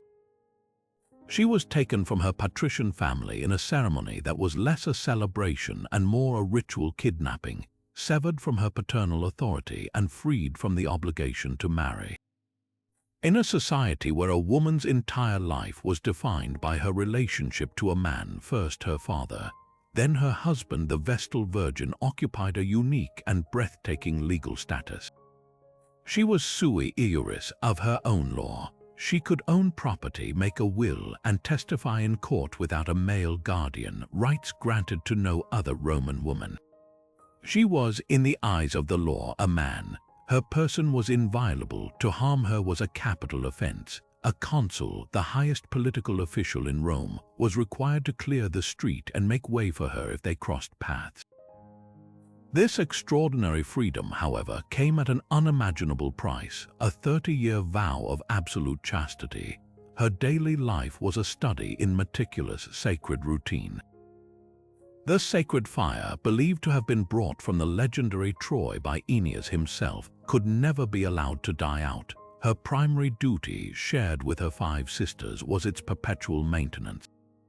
This was no simple task. They used only pure, sacred woods and tended it with ritual precision. If it ever did extinguish, it was a national catastrophe, interpreted as a sign of a vestal's impurity and a terrible omen for Rome. The flame could not be relit by mundane means like friction or a spark. It had to be rekindled by harnessing the pure power of the sun, using a bronze mirror to focus its rays onto fresh tinder, a painstaking process that highlighted the profound connection between the goddess's hearth and the celestial forces. Their responsibilities extended beyond the flame. They were the caretakers of some of Rome's most sacred objects, including the Palladium, an ancient statue of Pallas Athene believed to have fallen from heaven, whose safety guaranteed the city's fate. They also prepared the sacred mola salsa, a special salted flour used in state sacrifices, baking it from the first ears of grain harvested each spring. But to see the Vestals as merely cloistered religious functionaries is to miss the source of their true, quiet power. They were the only full-time professional clergy in Rome, and their 30-year tenure meant they often outlasted multiple emperors, senators, and generals. This gave them a continuity of knowledge and influence that was unparalleled. They became trusted repositories of state secrets and wills. Emperors and senators would deposit their most important documents in the Vestal's sanctified care, knowing that their inviolable persons offered a security no vault could match. Their public appearances were rare but potent. They could intercede on behalf of condemned prisoners and plead for clemency, and their presence was considered essential to sanctify treaties and major public ceremonies. They moved in the highest circles of power, their white-robed, modestly veiled figures a constant reminder of the divine sanction that underpinned all Roman authority. The stakes of their vocation were terrifyingly high. The punishment for allowing the sacred fire to go out was a brutal, ritualized scourging at the hands of the Pontifex Maximus himself. But the ultimate fear, the crime that sent a shockwave through the entire citizenry, was the breaking of her vow of chastity. This was not seen as a personal failure, but as a national emergency, a spiritual pollution that had the power to call down the wrath of the gods upon all of Rome. The ensuing military defeats, plagues, or famines would be laid at her feet. The trial was a secretive religious affair, and the sentence was horrifyingly unique. The accused Vestal was stripped of her sacred headbands and robes, and then, in a gruesome echo of her initial ritual kidnapping, she was escorted to a small underground chamber on the Campus Celeratus, the evil field within the city walls. A ladder was placed inside, along with a small portion of bread, water, and oil. The entrance was then sealed with earth, entombing her alive. Her alleged partner was publicly whipped to death in the forum. This living burial was the ultimate paradox. The community could not bear to shed the sacred blood of one who was technically inviolable, yet they believed they had to offer a living sacrifice to the gods to cleanse the city's spiritual stain. The story of our anonymous Vestal is therefore one of immense privilege and profound peril. She traded a conventional life for a role of unmatched social and legal stature, becoming one of the most powerful women in the ancient world. Yet her power was inextricably linked to her perceived purity, a condition forever under threat of suspicion. She was both revered and feared, a symbol of Rome's eternal stability and a potential scapegoat for its misfortunes. For over 1,000 years, the flame was kept burning through wars, revolutions, and the rise of emperors. The continuity of that single, fragile fire provided a psychological anchor for the entire Roman world, a promise that the state would endure. The last Vestals were disbanded in the 4th century by the Christian Emperor Theodosius, their sacred fire extinguished after centuries of guardianship. But the legacy of these women endures as a testament to a unique form of power, one derived not from military command or political office, but from solemn duty, sacred trust, and the awesome responsibility of keeping the dark at bay. While empires rose and fell, building monuments to mark their territory, an entirely different and far more ancient relationship with the land was being perfected on a continent apart. For over 60,000 years, long before the first stone of the Great Pyramid was laid, the First Nations peoples of Australia were engaged in the most profound act of exploration and mapping the world has ever known.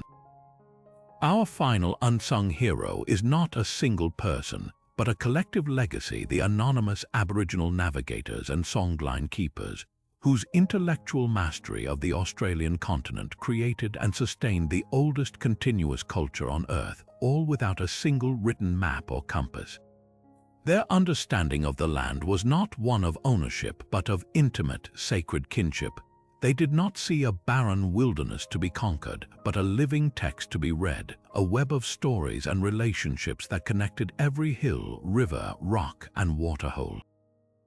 The foundational technology of this mastery was the songline or dreaming track. A songline is a subtle pathway that crosses Australia, often hundreds of miles long, which maps the route taken by ancestral creator beings during the dreamtime. But this is not a map in our sense of the word. It is a multi-sensory oral encyclopedia.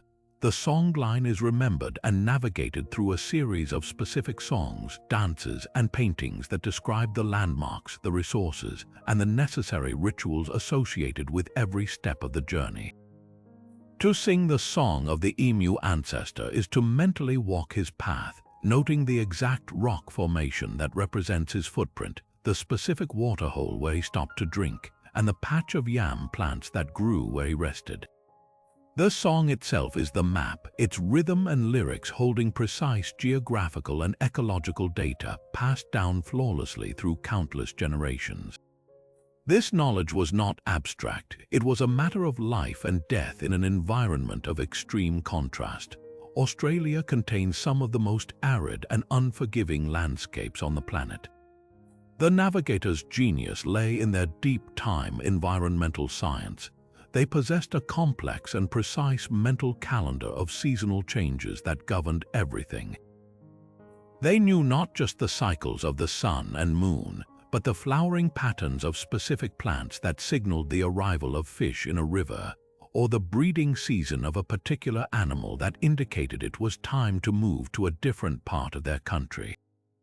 They could read the faintest signs in the earth, the direction of a root seeking water, the type of insect life on a tree, the behavior of birds, to find hidden water sources buried deep beneath the sand in seemingly bone-dry creek beds. Their ability to navigate was matched by their profound botanical knowledge. They were masterful land managers who used fire stick farming controlled, cool burns to clear undergrowth, encourage new growth to attract game, and reduce the risk of catastrophic wildfires. They weren't just living on the land, they were in a constant, conscious dialogue with it, actively cultivating its health and abundance. The scale of their mental cartography is staggering. Trade routes crisscross the continent, connecting the tropical north to the temperate south, the coral seas of the east to the deserts of the west. These routes were not just for goods like precious ochre, pearl shell, and stone axes. They were highways for the exchange of knowledge, songs, and rituals. A man from the coast might travel 1,000 miles inland to participate in a ceremony, guided solely by the songs he had learned, finding water and food at exactly the points described in the verses. This system created a continent-wide network of reciprocity and connection, a social web that bound hundreds of different language groups and nations together. It was a system of incredible resilience and adaptability, allowing people to survive climatic upheavals like the last ice age by providing a flexible, deep knowledge of resources across vast distances. Perhaps their most breathtaking intellectual achievement was their navigation across the open ocean. Long before Europeans dared to venture beyond the sight of land, Aboriginal and Torres Strait Islander peoples were making remarkable voyages across the treacherous waters of the Torres Strait and along the coastline. They built sophisticated outrigger canoes and used a celestial compass as precise as any instrument. They map the stars not as distant gods but as guides, intimately linking constellations to seasonal changes, weather patterns, and navigation markers. They understood the patterns of waves and swells, how they changed when reflecting off distant islands, and could read these watery signatures to pinpoint their location far from any visible land. They watched the flight paths of migratory birds at different times of year, knowing which species flew to specific islands, turning living creatures into their navigational beacons. The legacy of these anonymous explorers is not found in ruins or written texts, but in the living culture and the very landscape of Australia itself. The songlines are still known and maintained by Aboriginal elders today, an unbroken chain of knowledge spanning millennia. Modern archaeological science is only now beginning to catch up with the depth of their understanding, using satellite imagery and LiDAR technology to confirm the existence of ancient, sophisticated aquaculture systems and village sites that had been described in oral histories for centuries. Their story fundamentally rewrites our definition of exploration. It was not a frantic race to plant a flag on uncharted territory, but a slow, patient, and profound act of listening to a country until it revealed its secrets.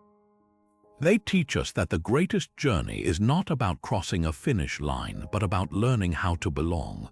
They mapped a world not with ink and parchment, but with memory, melody, and a sacred, enduring responsibility to care for it. A lesson in sustainable existence that the entire world is only now, 60,000 years later, struggling to learn. And so our journey ends not with a single name, but with a chorus of whispers from across the millennia. 30 lives once faded into the background of history, now restored to their rightful place in the grand tapestry of our past. From the architect who taught stone to defy gravity and the ironmaster who forged a new age in fire, to the poet who gave voice to the human heart and the navigator who mapped a continent in song, each one offers us a powerful lesson. They remind us that history is not a single thread spun by a handful of famous men, but a magnificent, complex fabric woven by countless hands, most of them unseen. Why do we so often miss these figures? Perhaps because history, as it has been written, favors the loud over the quiet, the conqueror over the healer, the monument over the meticulous daily act of creation. We chronicle the dates of battles and the reigns of kings because they are easy to mark, but the true pulse of human progress beats in the rhythm of the anonymous potter perfecting a glaze, the unsung sailor memorizing the stars, the nameless brewer fueling an empire, and the quiet scholar preserving knowledge against the encroaching dark. Their contributions are the foundations upon which the famous stood, the hidden roots that feed the tree of civilization. To overlook them is to see only the glittering surface of the ocean, while missing the powerful, life-sustaining currents that flow beneath. Recognizing these 30 unsung heroes does more than just fill in the blanks. It revolutionizes our entire understanding of the human story.